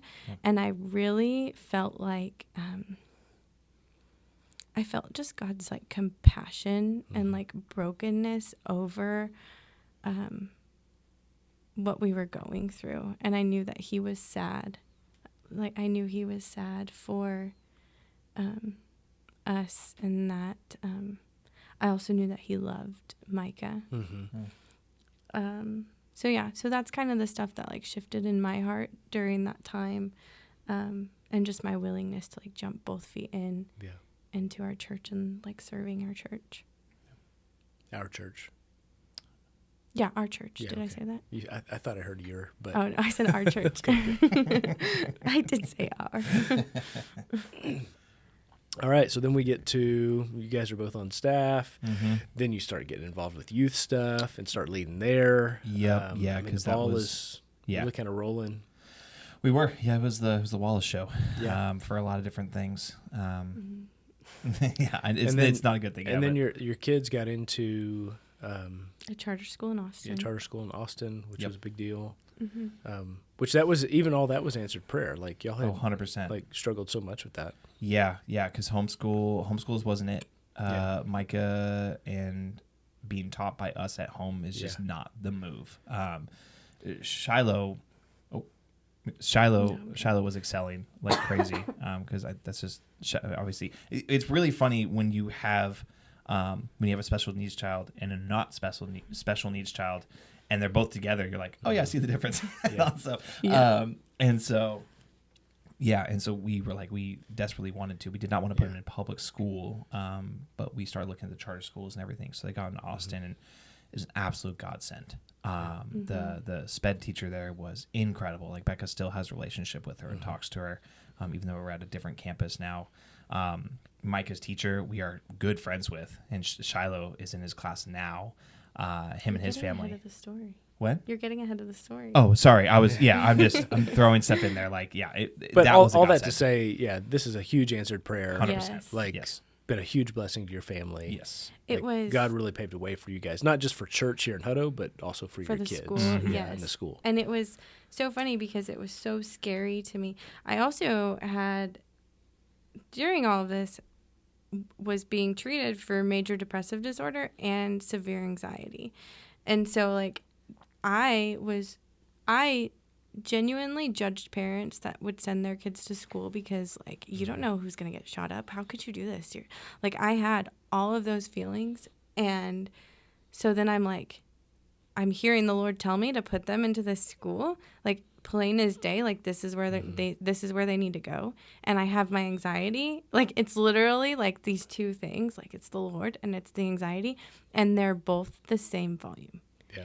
And I'm literally just like, I'm trying so hard. And I remember pulling out on their first day of school and that worship song, it says, like, you say release and I'll let go. And I was just like, okay, Lord, like, I'm not, like, these are your kids. Like, okay. And anything could happen to them anywhere. And so I'm just trusting you. And so that was like a huge faith thing for me, to let them go. And it was just like, it seriously just felt like the sped teacher was like walking into the building as Micah was walking in, and she was like, hey, Micah, and started talking to him. And like, I just felt like God was like, I've got it from here. Like, just, I've got it from here. Yeah. You want me to continue on that? I don't know. I feel like, do you have another question? Yeah. So really good stuff. A lot of answered prayers. Mm-hmm. You're both working at the church. Mm-hmm. And then Oh, we're there. we're there. We're there. The timeline has The come. timeline for this. has come. Yeah, the kids started school in August. In August, yeah. So kids just started school, and was it two weeks after they started school? My sister came to visit. I think. No, it was before they started school. Oh, it was. Yeah. So my sister came and visited, and she came to visit because we went to a concert. Mm-hmm. Is what it was. There were some bands that were playing that her and I grew up listening to and stuff, and so we went to go see them. And so it was in Dallas, and it just got heavy. So we went to this concert, and at that concert, I met somebody, just kind of out of chance or whatever. So my sister and I and one of her friends and boyfriend were there at the show together, hanging out, and where we were in the crowd was like she was in front of us, and started off simple conversation, started talking. By the end of the night, we exchanged Snapchats. That's what it was, and then went home, and over a couple weeks, it started out just kind of talking and stuff, just simple stuff. Mm-hmm. Concerts, bands. Yeah, like just regular questions you ask to get to know somebody type of a thing. Well, we've talked a lot about this in counseling. I knew from the beginning, like, it was wrong. Because the one thing I didn't do is I didn't tell my wife that who I was talking to. So instantly from the front, I was already lying and betraying. So a few weeks into talking to her, it hit a line where it was going deeper into just simple conversation. It was getting a lot more emotional. Obviously, a little more sexual. That's the word I'm looking for. Yep. And I remember it was late at night, and Beka was already asleep, and I was talking to her, and like my body had physical shakes, like because I knew it was wrong. Mm-hmm. Like my moral compass was, whoa, dude. And so I remember going to bed, and I woke up the next morning. I remember saying something like I can't talk like that anymore. Like we'll just be friends, which was stupid. So I was like, we'll just be friends. And I remember, I think it was like a couple weeks after, like 2 weeks after that, Becca and I got in an argument about something. And instead of talking with her, I went to this person. Mm-hmm. And straight from going to this person, it was just downhill from there. And at that point, that was when I was like, screw it. And so to not beat around the bush, got emotionally involved with this girl. And yeah, she lived in Dallas, so I didn't see her all the time. So it was just talking through social media apps. After talking to her for some time, we ended up meeting up. Mm-hmm. And things got really physical. And so I had an emotional and a sexual affair with another woman. And the really crappy part in it is I remember after it happened, not really feeling any regret or anything, like immediately after it happened. And then I get home and stuff and all that, and I'm with my family, and I still didn't really feel any regret. I can't talk. Regret. And so I remember there was a part of me in my head that I was like, maybe I can do this. Like I can have both. Like have my wife and have this fun thing on the side. And I was almost convinced. And then the next day, things changed. And I started to feel like a tug that like, no, that wasn't it. And I started to really start to feel that remorse a little bit, but my selfish desire was fighting it heavy. And I was like, no, it'll be all right. And then that was a Wednesday, right? Yeah. And then Wednesday. That day we had ran into a youth parent, and like he and the youth parent started talking about something that like a youth student was going through. Yeah. And like Jesse literally said the words like, you cannot live a double life. Oh yeah. I hadn't heard that part. Yeah. Yeah. Wow. So at this point, like this is years of me building up a portfolio of masks where I can hide behind so many different things. So it was almost too easy. And so, yeah, so I had that. And then that night we had youth group, and I taught that night. And then and I remember I had found a free playground and I was like, oh, I want to get this for the church. And I was like, Jesse, will you help me like get this playground for the church? And he's like, yeah, sure, absolutely. Hopped in the car, like happily did it. And I remember being like, why is he so nice? Like, why is he being so nice? He's to not me? complaining. Yeah. Yeah. Because I usually would complain. Little things she'd ask me, I'd complain about. So that was like another thing that was super cool. So kind of, she didn't know anything at that point, but she was just like, oh, that was weird. I just remember like, thank you so much for doing that without like being mean to me about it. Like, I was like, no problem. Like, it's all good. And so, and then it was that night after youth group, like I took a walk, which I gaslighted my wife because gaslit my wife. I told her that I was going to go on a walk and talk to God. I didn't talk to God. I talked to my AP. Like I called her, and I was gone for 2 hours? It was like 3 or 4 hours. It was a long time. And it was so much back and forth of if it was going to continue or not. And then end up getting really interrupted by Beka because she was happened on, because on iPhones you can see, like, you share your location, and my location was in one spot, like I wasn't moving. And so she thought, like, she was scared. Right, and like something terrible's happened. Yeah, exactly. Yeah. And so she was like, oh, crap. She tried calling me, and I wasn't answering her call. And so she ran out there, and she intercepted me on this cul-de-sac. And so I ended up hanging up, and she was like, what have you been doing? I was like, I've just been talking to God. Like, you don't just walk and talk to God. Like you don't walk and pray. Yeah. Like, it made me feel like I So was spiritual like, over here. oh, I know, yes, dude. and it Yeah, made me feel like 100%. I was like a crazy person. Like, oh no, I don't go on long walks to pray. Maybe I should. Like, Husband yeah, is so much better than me. Yeah, yes, exactly. So I was still in that pocket of making her small and keeping her where I can control her. And then, yeah, ended up going. And I remember that night, like I sat with her, and I was like, this was when shame was hitting me, and I was like, I want to be your best friend again. Like, I just want to be. And to her, she goes, I thought we were. Like, what's going on? And I was like, no. and I said, like, I can't compete with your video games, but besides that, like, I thought I was like, Yeah. you are my only friend. Yeah. Like, So I had that conversation, like just that conversation with her, and then I remember going to bed. And then the next day I went to the gym, and that was when, like, I fully ended it with the AP.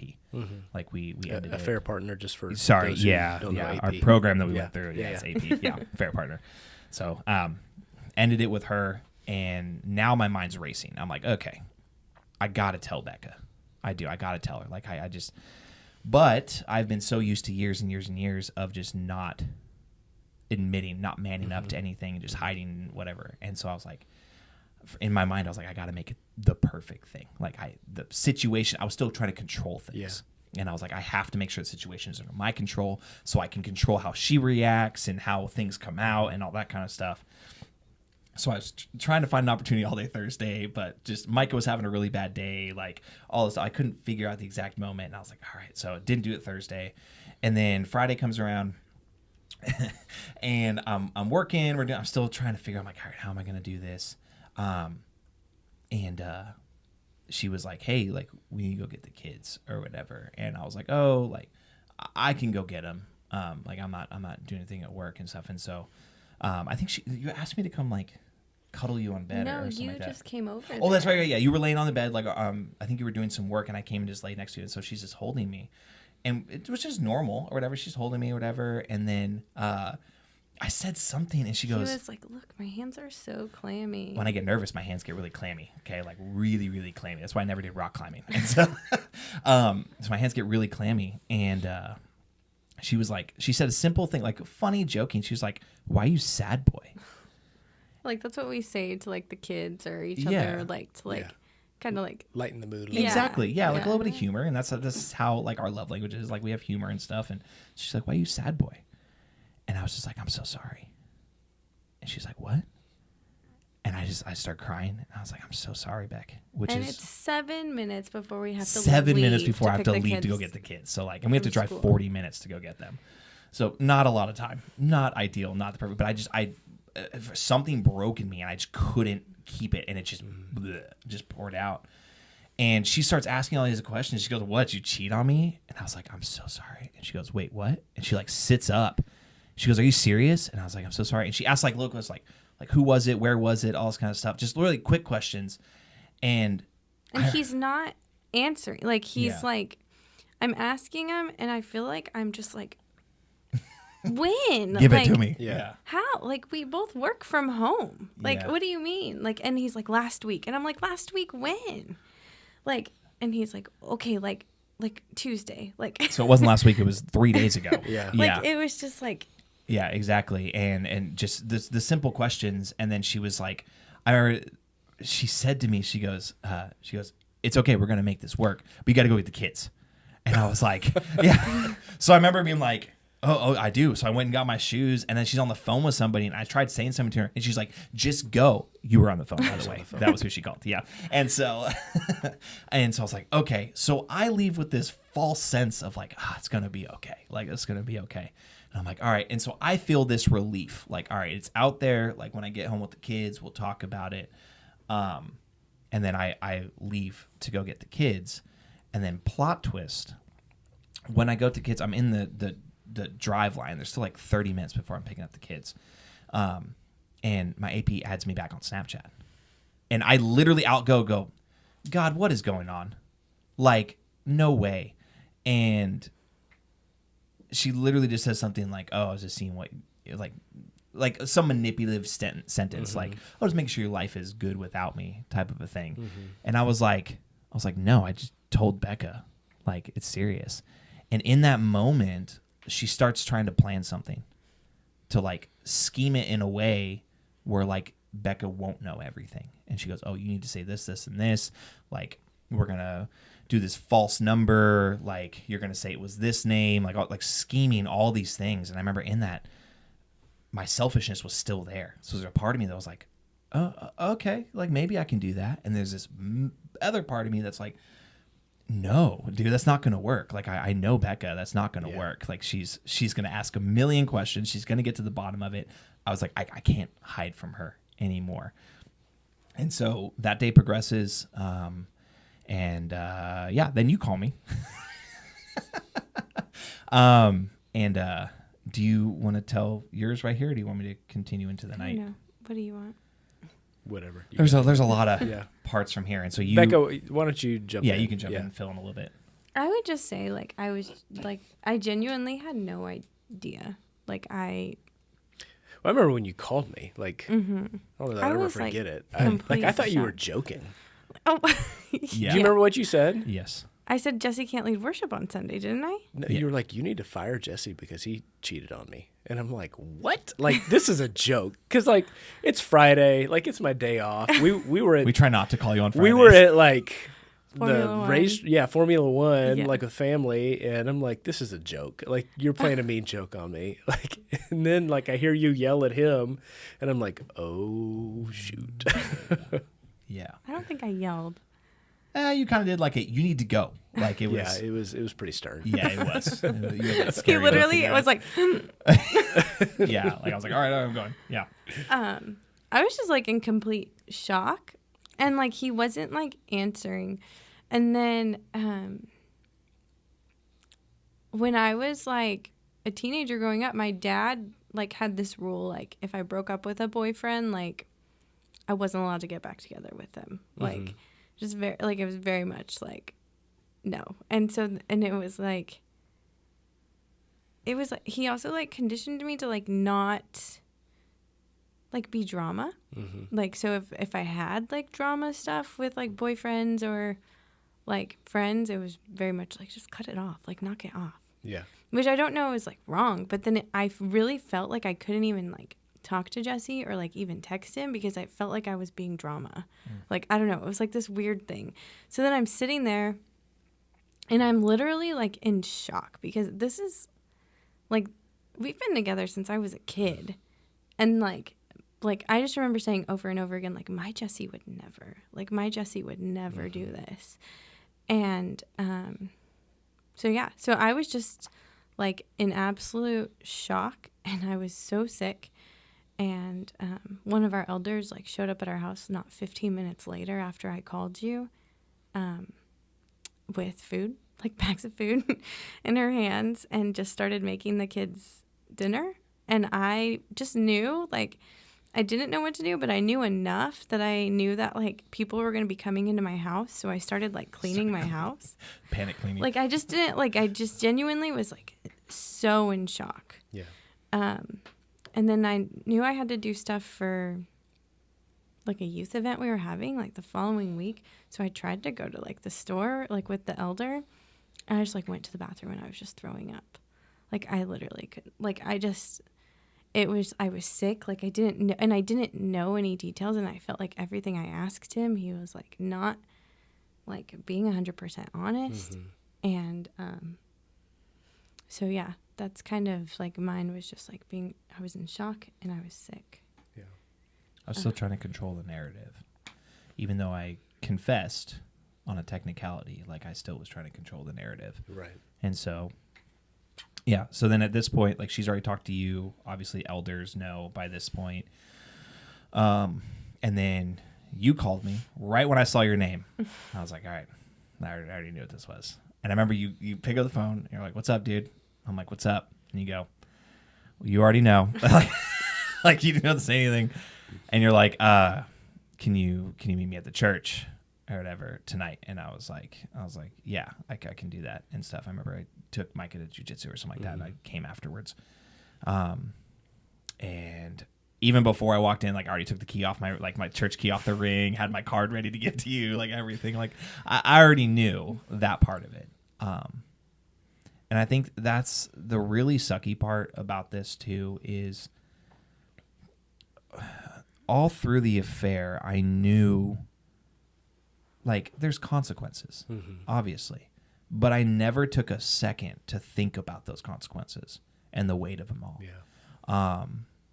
And so they really did hit like a brick, because with leaving the house with this false sense of like, oh, it's going to be okay. And then one after another, like all the consequences like hitting me in the face, and the realization of what I've done, and seeing Beka's face and just her body language is just absolutely not only like defeated and destroyed, but just done.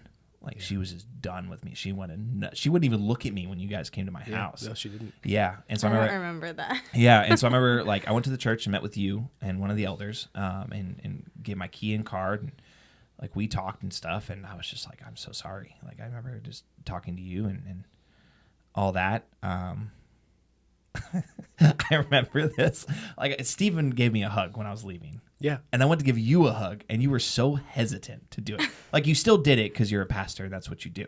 I don't remember that part. You were so hesitant. Like I came in and I could tell by your body language, like you were stiff and you were not like, I really don't want to give him a hug, but I'm going to do it anyways. I don't remember that. I remember giving you a hug. I don't remember that. Yeah, you were hesitant. I probably wanted to kick you. Oh, 100%. And so then you all came to our house, and then that's when you met with Beka and I and everything. And yeah, you didn't even want to look at me. Like you were sitting opposite ends of the couch. You would look at Russell. You would stare at the ground. Like you did not want to look at me.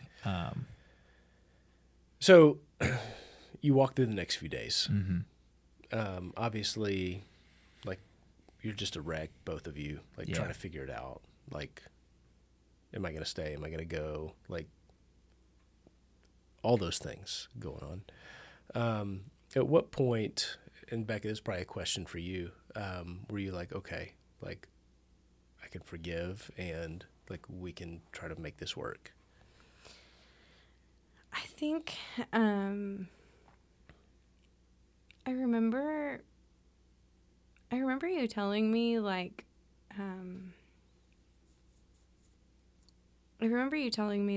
you know, whatever, like you can leave, like you can, you know, like you can do whatever you want, and like the church is going to take care of you.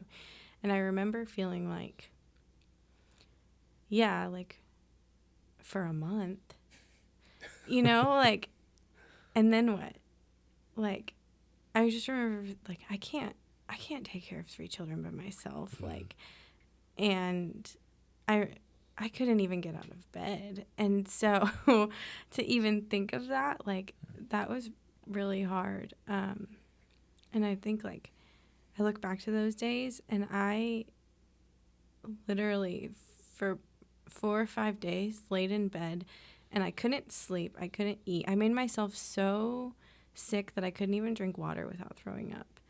And I was so sick, and I would go from staring at the ceiling to screaming hysterically, Jesus, please let me die.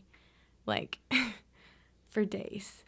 And I didn't know what to do. And I couldn't even, like, mindlessly scroll. Like, I literally just had to lay there. Like, and just, like, experience it all. And I remember, I feel like it was pretty quick that I, like, probably, like, within, like, that week that I just felt like, okay, I could tell that he was like very repentant, and it really was like I could see so clearly, like the Lord truly gave me like one vision of like us together, and like I could see it like when I closed my eyes, like you standing, like you, Russell, standing there like renewing our vows, and like the kids like happy and us together. And then I also could see like I could see Jesse coming to the front door, and like the kids like laughing, and like like running up and being like, hey, daddy, and like, like, bye, mom, and like going with him. Yeah. And I felt peace in like both situations. And I really, and then I also like in those visions, like there was like this, like seriously the scariest like demon face I'd ever seen, like came like right up in my face and was like laughing and dancing in my face. And like I knew my family was under attack, but then I literally felt like the Lord was just like I'm going to take care of you either one you choose. And then we had our best friends from Dalhart came all the way out here the next day. And I was like... That was like that Sunday, like 2 days later, right? Yeah. Yeah, they just showed up at our house. And Jesse was out mowing the lawn. And another friend had come and like picked me up just to get out of the house. And anyways... I remember being in the backyard, and I had no idea that they were coming. And so I'm just mowing the lawn. She's gone. Just listening to the music, whatever. And I turn around to come up on the lawn, and I just see my friends walking out my back door. And I broke down crying. It still gets me so emotional. Like I physically dropped to my knees. And I was so ready for my friend to just deck me in the face. Like 100%. Just while I'm down, just punch me. But he didn't. He just hugged me. Yeah. And his wife just came and just embraced me. And I was weeping. I was like, oh my gosh, like I didn't deserve any of that. Like I deserved for my friend to kick me through the fence and say, what the F are you doing, dude? Like it was just such an example of just grace and mercy that I did not deserve at all. Yeah. And then we had somebody come over, and he told Jesse something. He told Jesse, like, you need to prove that this was, like, a misstep of character, not a representation of your character. And I remember, like just being, like, it's true. Like, and just, like, knowing Jesse and, like, I felt like in those, like, first, like, few days, like, he was really just, like, trying to, like, just, like, really, like, let down all of his walls and just be like, I'm sorry. Like, and it was not like I've just been hiding for a couple of months. It's been, you know, I've been hiding and lying for years. 10 years. Yeah. 9 years, I guess. Yeah, no, I mean. Probably even dating. We started dating in 2012, so. Yeah. It was, it was a long time. Yeah. It was just, my whole life was a lie. Like, I was whatever I could shape for people to think that I was going to do it. And so in our beginning of our recovery, it was, I can't do that anymore. Like, I just have to face, I have to face it, whatever it is. I just have to face it head on. Yeah.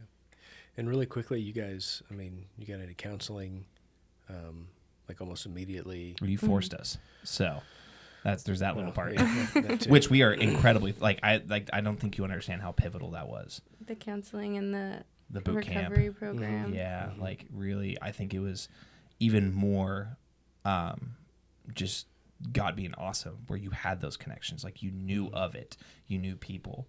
And so instantly we're like, you need to do this. Like, and for being like, hey, the church is going to help you take care of it. Like, you need to do this. We talk so much about this program and everything, of how much it helped us. And I think like having you understand that, dude, like if it wasn't for you and our relationship and how close we were, like, I don't know if we would have found it so quickly and everything too. Well, and it's like nobody tells you like how to like, you know, walk through this. Right. Like, and then it's so... Well, and you never expect it to happen either. Like, yeah. So I literally was just like, what? And I remember like specifically like saying, you know, I'm already part of the miscarriage club and the special needs mom club. Like, I'm not going to be a betrayed wife. I'm not going to be in that club. Yeah. And being so like, I was like, I didn't sign up for any of them, but I was like, 2 is enough. Like, but that program like that we walked through, that was super pivotal, and just the resource.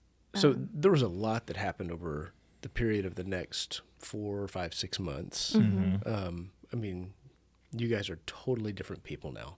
Talk about the things that you realized, and talk about like what the Lord did in your heart during that time. This is the fun part. I'll let you go first. Let's walk through the 13-week program first, and just some things that changed. Go ahead. Oh, thank you. Yeah, so we did that boot camp. Yep. 7-day 7 boot camp. days, Yep, yeah. 7-day boot camp. And then right after that, I think it was A couple weeks. like 3 or 4, almost a month after, like just about between the 3 to 4 weeks, we Yeah. got into that Well, program. that timing was perfect. Mm-hmm. Yes. So we got in that program, which is a 13-week over the phone recovery program, and it is a whole book, workbook that is intense. Mm-hmm. Every week has a different topic. and a different thing to explore, and there's homework you have to do with your spouse, and questions and all the stuff that really challenge you to dig super deep. So a lot of realization came through that. I think I know for the first time through that program, I experienced empathy for Beka and like complete understanding and truly seeing her for all that she is and all that she's done for the first time. And that just being so eye-opening to me, because I'm like, man, I've been with this girl since my senior year of high school. And for the first time ever, like, I am seeing her as plain as day, like for everything that she is, and that things that God has blessed her with, the things that she is challenged with every day. Like I'm seeing it and I'm experiencing it with her. So that was huge for me. That was pivotal for me, and for the weeks to come, because that's like week 6. It's like week 6 in the program is like the empathy week. And so just about halfway, and then so the rest just opened up for us. And I know for me that was a big moment for me that like things seriously started to change, like a massive heart change. Well, and at what point did you say, I mean, I know you knew this early on, like, but at what point did all of your walls come down and you're like, I just am who I am? And like, there's no more pretending. There's no more like trying to people please. Like, at what point did that happen? I would say like week 12. Yeah. So how does a husband go from loving, faithful husband to telling another woman he loves her and like sleeping with her In a short like, amount of time. How does that Yeah. happen? So I was baffled for the longest time. Like, what in the world? So then I genuinely didn't get it. And I asked over and over and over and over and over again. Like, there wasn't porn? No, Beka, there was no porn. No porn? There's never been a porn issue? No, there's never been a porn issue. Even during the program, when it's just tell the truth, like, just share the truth. It's not porn? Like, it's really not porn? No, there's never been a porn issue, Beka. Like, so then I'm like, okay, then I'm wondering, like, why do I keep asking? Like, why do I keep asking if he's saying no over and over again? It was week 12, and I was like, I said something. Like, I still can't believe, like, you've never had a problem with porn. And he goes, what do you mean? I looked at porn our entire marriage. Plot twist. And I was like, so then it was like, if I could say anything to somebody who's going through this, just tell the whole truth from the beginning. Because every time you have to, like, reveal something new, it's like the first day all over again. And they call it D-Day in their problem because it's so destructive. Like, and it's just like, so then it was literally like, oh, we have one more week left of the program. Nope, starting over. And then, no, you don't start over. But like emotionally it sets you back because you're now revealed this new truth and this new reveal. And you're like, okay, but we've been doing this for 12 weeks and you're just now telling me. So then it's all of that stuff floods into it. Resetting again. Exactly. Yeah, you don't have to restart the program from week Right, one. But it's just you've got the trauma there that's like, okay, well, we've just opened this giant wound that is like a pretty significant thing. Yeah. So it really resets her in her recovery process. Exactly. And so that was something that we heavily had to deal with because it was then coming to this realization with me. It was like, yeah, I looked at it, but it wasn't a problem in my eyes. But it's like, no, stupid. Like, it's a problem because how destructive it is to your mind, to your heart, to your soul. Like, it just completely twists everything. Yeah. And so I remember we talked about that, and I'm not lying when I told her that I thought that I completely screwed it up and that she was leaving for real, like she was gone. And so I was scared out of my mind. I was like, I thought for real that she was leaving, and I was pleading and begging. I was doing the whole thing because I was like, dude, no. But yeah, so we walked through that, we talked through that, and really I think at that point was like, that was when the last of it was out. Yeah. And it was like, there's nothing left this to is reveal. it. Like, that was all I had left. Because another thing she didn't say was like, through these whole weeks, she kept having this fear. Like, I'm still just waiting for the last shoe to drop. Like, I'm just waiting for it. And I was like, why? There's nothing. Because in my head, I thought it wasn't a problem. So for me, it wasn't a thing. And something that I learned through this program was I would only answer her if she asked the question. If she didn't ask a direct question, I wouldn't tell her. He wasn't going to offer up anything. Yeah, I wouldn't just tell her things. It was waiting for her to ask questions. So if she never asked the question, I was never giving her the answer. Yeah. And that was something I learned, that you can't do that, dude. Right. You just got to tell her. And so, yeah, so in that, I think it was after that moment, like there was no more feeling of a shoe to drop. Like that was everything. And it's just become, like brutal honesty, where really just embracing it, where it's awkward, when we have feelings or thoughts or like you call them triggers and stuff like that, like just being honest and open up front. It's awkward at first, but then like it just helps the relationship so even tighter because of you're just being honest. You're just letting them in and not having any type of wall or anything. Yeah. So at that point, like here's where real healing began to happen, because there is nothing left to hide. Like complete truth is now being told, and you can now begin to rebuild your relationship. Yeah. And I think with that comes like feeling safe. Mm-hmm. And that's like the number one thing, is like to make sure your spouse feels safe. I think for both of us, like for, like that really is Jesse's number one job right now. Mm-hmm. But for me to like offer that in return, like does he deserve that? Absolutely not. Like, but like you can't heal. And I think that there's a point, I did, when I was just talking about our friends coming to visit, I was like, I felt like I had to make a choice immediately, like stay or leave. Mm-hmm. And they were like, no, you don't. Like you can, in 6 months, in a year, like you can decide. And that was so freeing to me, because I was like, well, no, because if I leave right now, it's because daddy cheated on mommy. But if I leave in 6 months, it's like mommy left daddy. And they were like, that's absolutely not true. Like, if you leave in 6 months or in a year, it's still because daddy cheated on mommy. Like, that doesn't change. So that gave me a lot of freedom to, like, really, explore and see if I could feel safe. Mm-hmm. And the big thing in that program is, like, hey, don't make any decisions of those decisions until you finish the 13 weeks. And stuff too. So I got lucky. It was on week 12. No.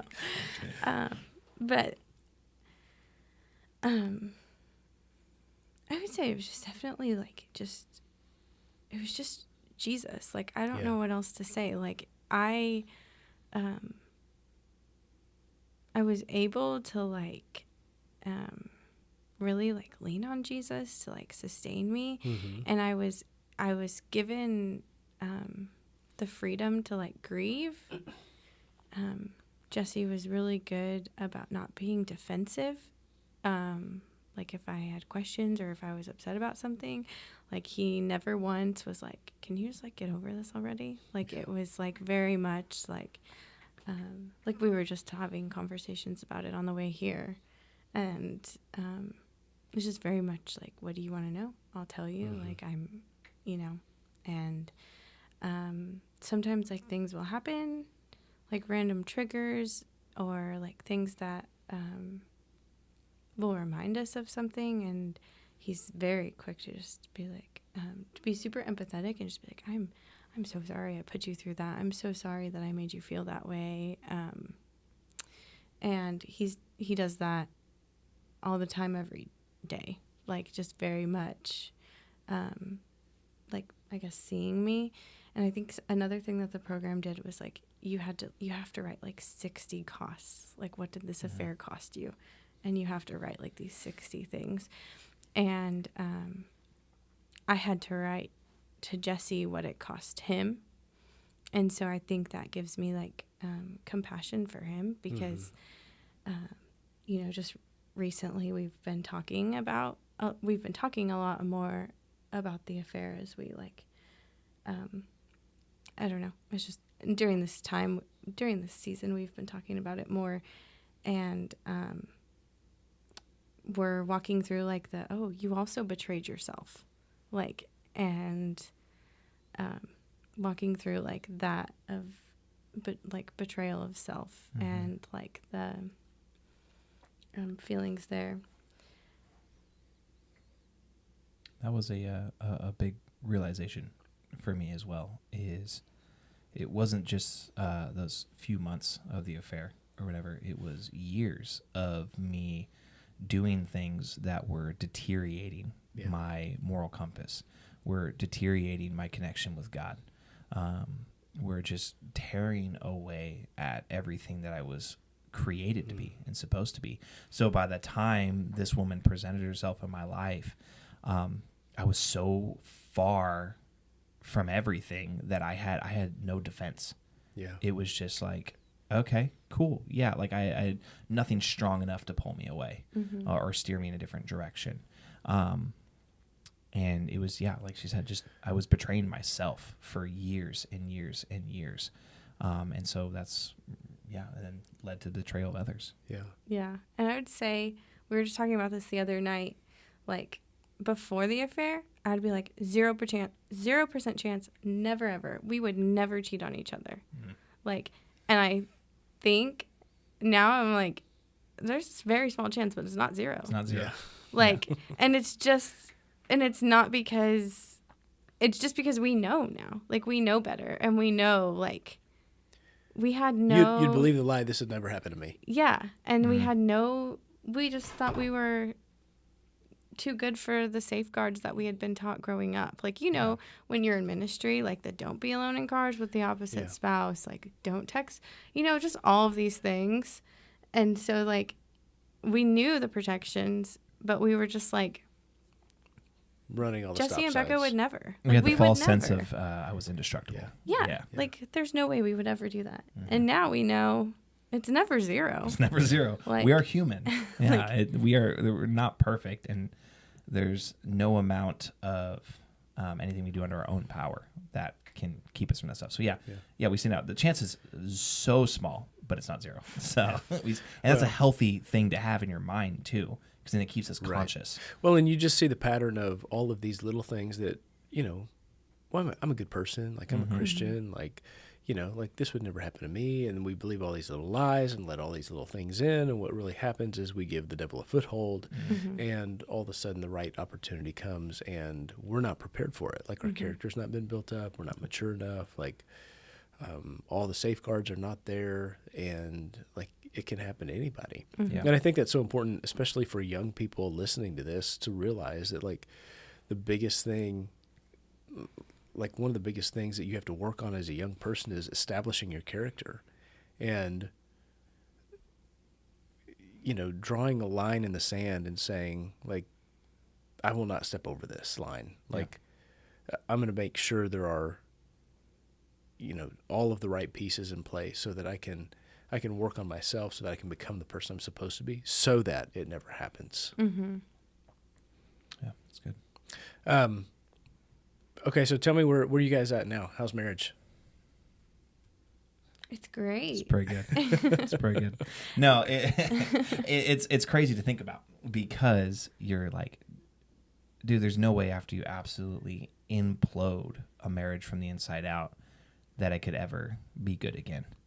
And like the relationship we have now, like not just marriage, but the friendship and just the love that we have for each other is so much better than it ever was before because there is that real, like true connection and just knowing each other and having that complete honesty. And so like she was saying, like we can get into those serious talks and it not be like anything that brings us down. Yeah. But just being in that, be like, okay, yeah, like let's talk through it. And like we recently, like we just went to Luke and Rachel's wedding. And well, we didn't go to it, we were in it. But I remember driving up there, like I just had like this like anxiety about me, and I couldn't quite shake it. But then we did the wedding, and we were just so distracted because we're so busy. Like I was officiating, she was helping with so much just in the wedding, and then during the reception, like we were just doing so much just to help it flow. So like we were just go. No had time to think about anything else. And so the next day, like we're hanging out with family and driving, and I was like, kind of just like I've had this severe anxiety while we've been here, and I couldn't figure out what it was. And then I figured out what it was. Is where we were was a place where she was worked. and she worked. Oh. Yeah. And yeah, so I was like, it was probably an irrational fear because the time that we were doing things was like during work hours, I guess. So like it was very, very improbable that I would run into her, but I had this really deep fear and anxiety that I would run into her. And I didn't know how my body would react. And so I was just so scared. And so I remember like Beka walked with like her friends and her cousin to go like get us like sit down at a restaurant. And I tried to go with her, and she goes, "No, stay with the kids." And I remember just being like, sitting on the bench freaking out because I'm like, I don't want to be apart from my wife. Like I don't want to be alone, like all this kind of stuff. And then finally just telling her like, hey, like I've been having a really bad anxiety and this is why, and telling her. And then like in that moment, like her just being like, hey, it's okay. And it was like sitting next to me and like checking on me like every 20 minutes, every 30 minutes and stuff. And just having that. And then like on the drive back, like just talking about a lot of it. And I'm like, hey, I'm sorry I didn't tell you sooner. I was like, I couldn't quite figure out what it was. But I still should have told you about it, and we could have dissected it together. But just kind of having that. And yeah, it was wild. So like having that type of relationship now where even in that awkward, painful situations and triggers and emotions that we have, like still being like, hey, I fully trust you with this, and I'm just going to give it to you, and we're going to talk through it. And it kind of sucks and it's awkward, but at the end of every conversation that we have, like we feel closer. Like, all right, cool. We worked through that together. Right. And I could have responded like, why are you still thinking about her? Like, I'm so offended and mad at you. Yeah. But like, you know, I think that's like, I can't do this without Jesus. Like, I can't. And so any opportunity I have to like, you know, just love my husband, I'm going to do that. And just like understand, like I was just like, yeah, like your body keeps score. Like even if you don't think about it, like, you know, his whole body knew before his mind did. And so and that's when where it was like you betrayed yourself as well. Like you have those, like, you know, those hurts and hang ups. Beka, what would you say is most different about Jesse post affair and recovery? I would say he's more kind and more like more willing to like happily serve and take care of our family. Yeah. And just very like faithful and just praying over our family and making decisions. Did you hear what she said? Family. She called you faithful. It's pretty crazy. That's pretty crazy. It is pretty crazy. Yeah. One of the things we've talked about, Beka, is like you didn't ask for any of this. Like you've had to do so much work since then, so much work on yourself because of all this. So same question, Jesse. What is now different about Beka post all this? Where do I start, dude? I wouldn't even say it's like different, but it's just so prominent in who she is and like just her character every single day is how strong she is. And it's not only strong in the decisions that she makes for like our family and stuff, but it's just being strong and listening to what God is telling her. Because before she would cave and give in and be small so that I would get what I want, or like putting all these other people before her. And I think now, like, she is not betraying herself when she gets a feeling about something, or when she has like that thought about like, I'm really feeling this, or hey, I have this idea and stuff. She's not pushing it down anymore. She's like, we're doing this. Like, this is what it is. And she tells me, and every time she tells me, I'm like, heck yeah, dude, like super excited about it. Let's go. Let's do it. And it gets me really excited. So she's super strong in that sense. And I've never seen her lean as hard as she does now on God. Like 100%. Where there is, hey, I love you, Jesse, and you're my husband, and I do want to spend the rest of my life with you. But having that realization of like, I need God more than I need you. Yeah. And I will still be okay in this life without you because I have God. And I think that's really freaking cool. So. It is cool. One of those things, Beka, I think you, and you both did, at the beginning of the summer, felt really strongly that the Lord was leading y'all to move. Yeah, that's scary in itself. Yeah, I was, one, really struggling with depression.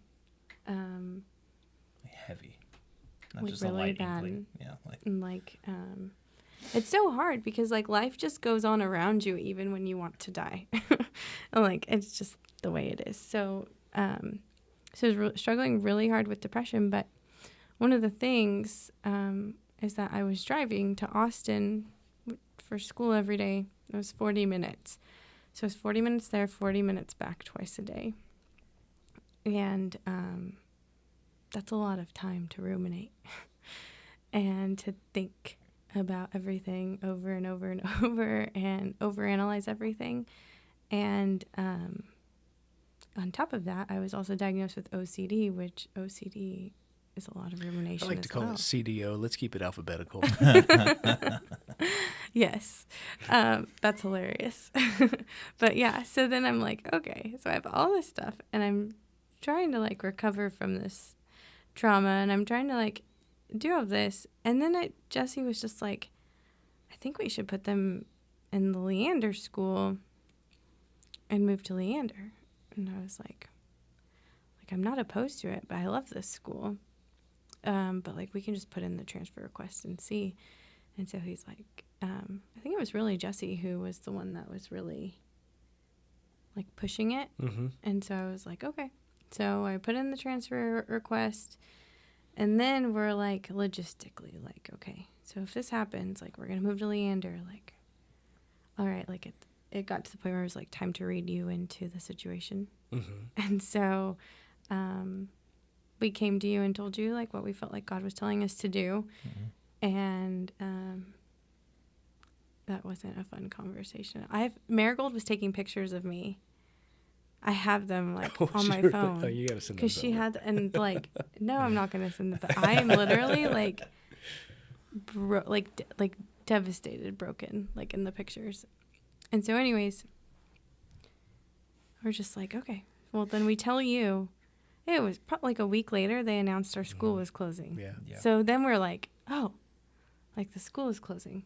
So then we're like, all right, like I guess we heard the Lord right, like. So I think because even in that, before having the conversation with you, like with our couples counseling and talking, that was something we talked about a lot.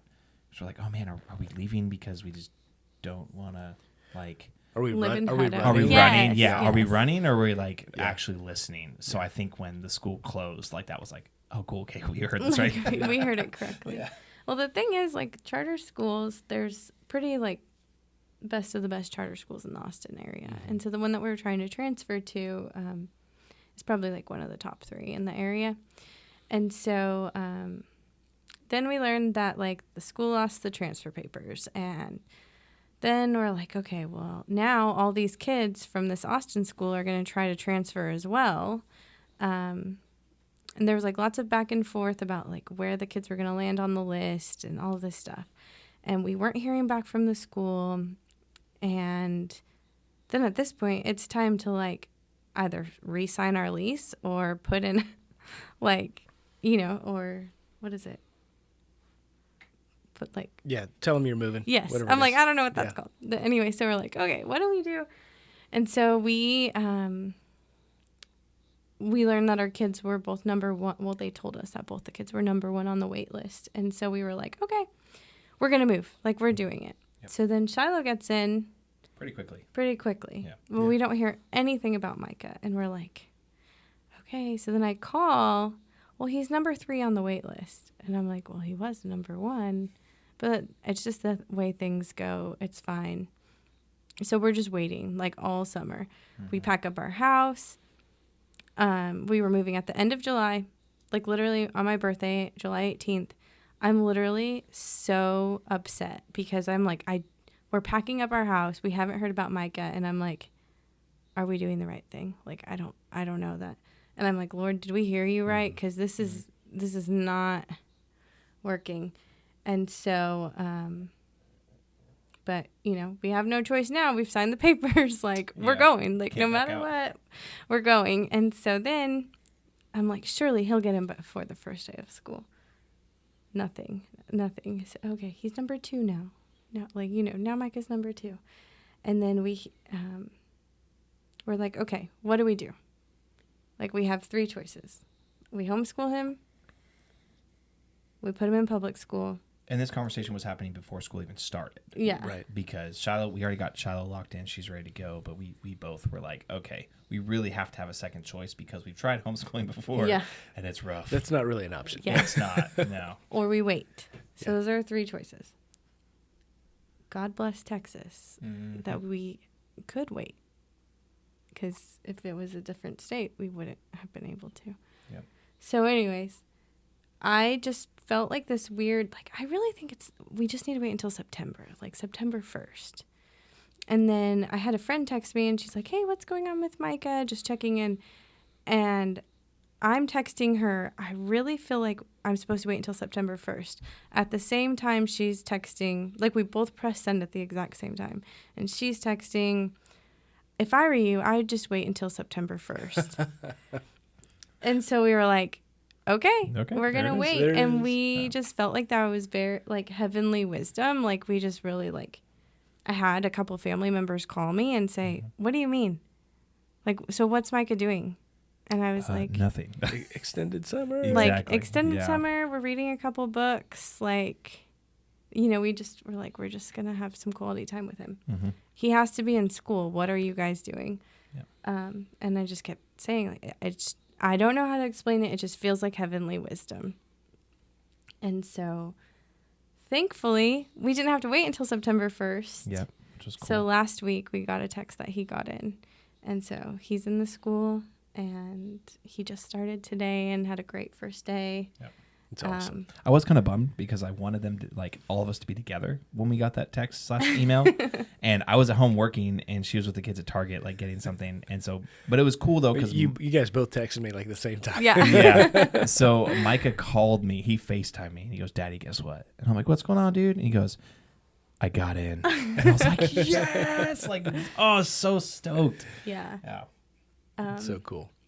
But it was definitely confirmation, like, we are hearing from the Lord, like, we are, we're trying to be obedient. And I think, I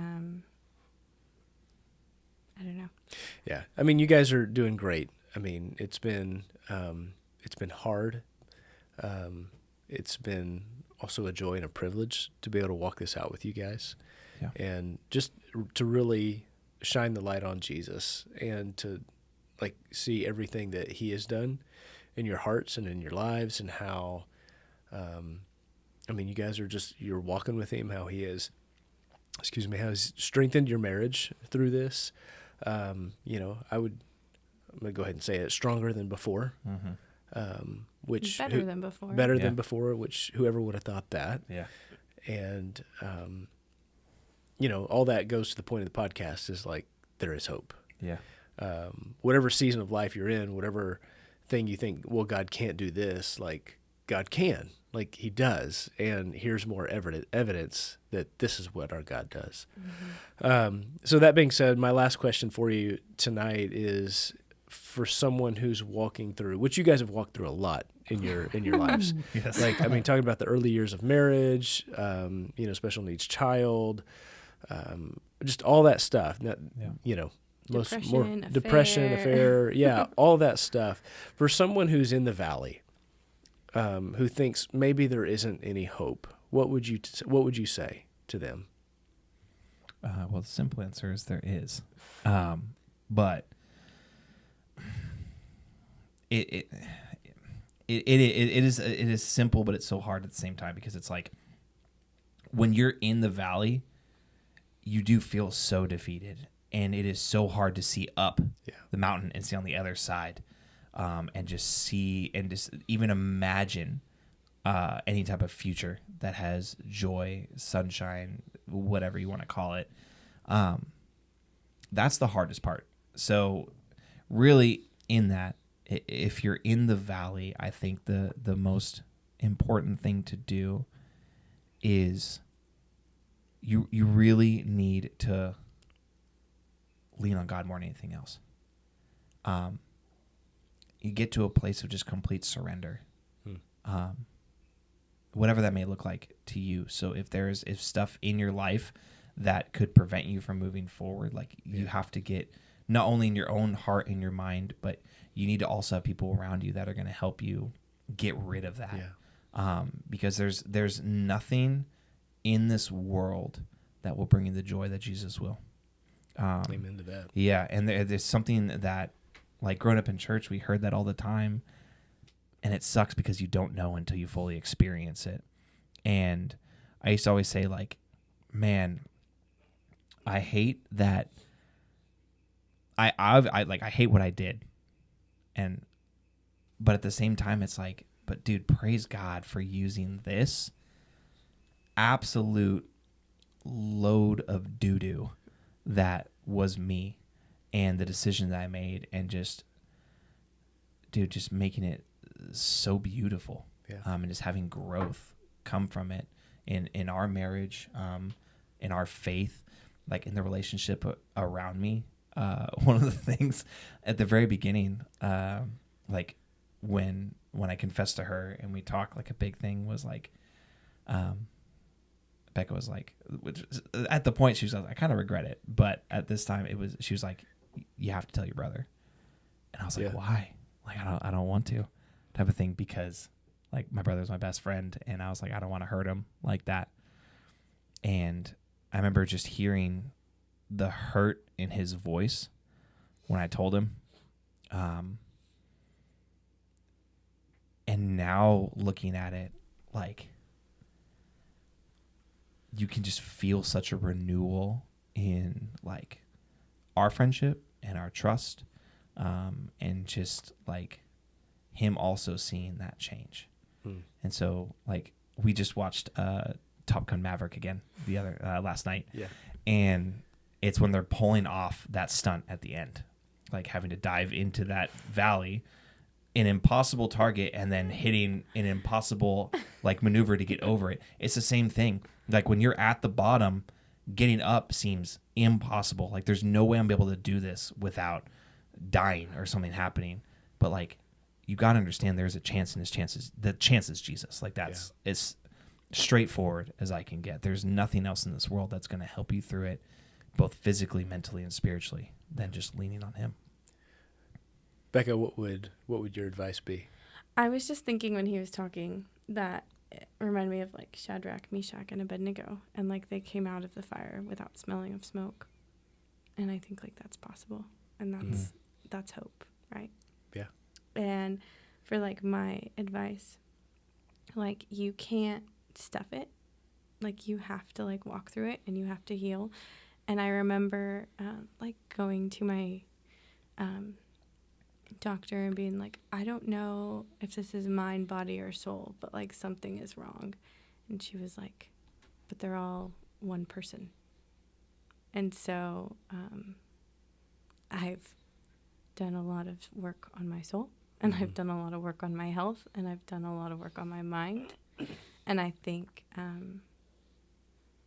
if I would tell anybody anything, it would be like, you do have to take care of all three. You can't just take care of one and expect it to heal everything. So that's good. It's all connected.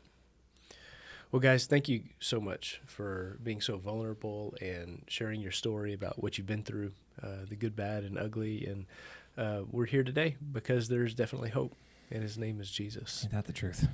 Ain't So that the truth? thank you guys so much for doing this and being an encouragement to people all over. Yeah. Yes. And thank you guys for tuning in and for hanging with us. Hey, we went longer on this episode than we did the last one. 2 hours and 9 minutes. Woo. It's good. or we can edit it. No editing needed.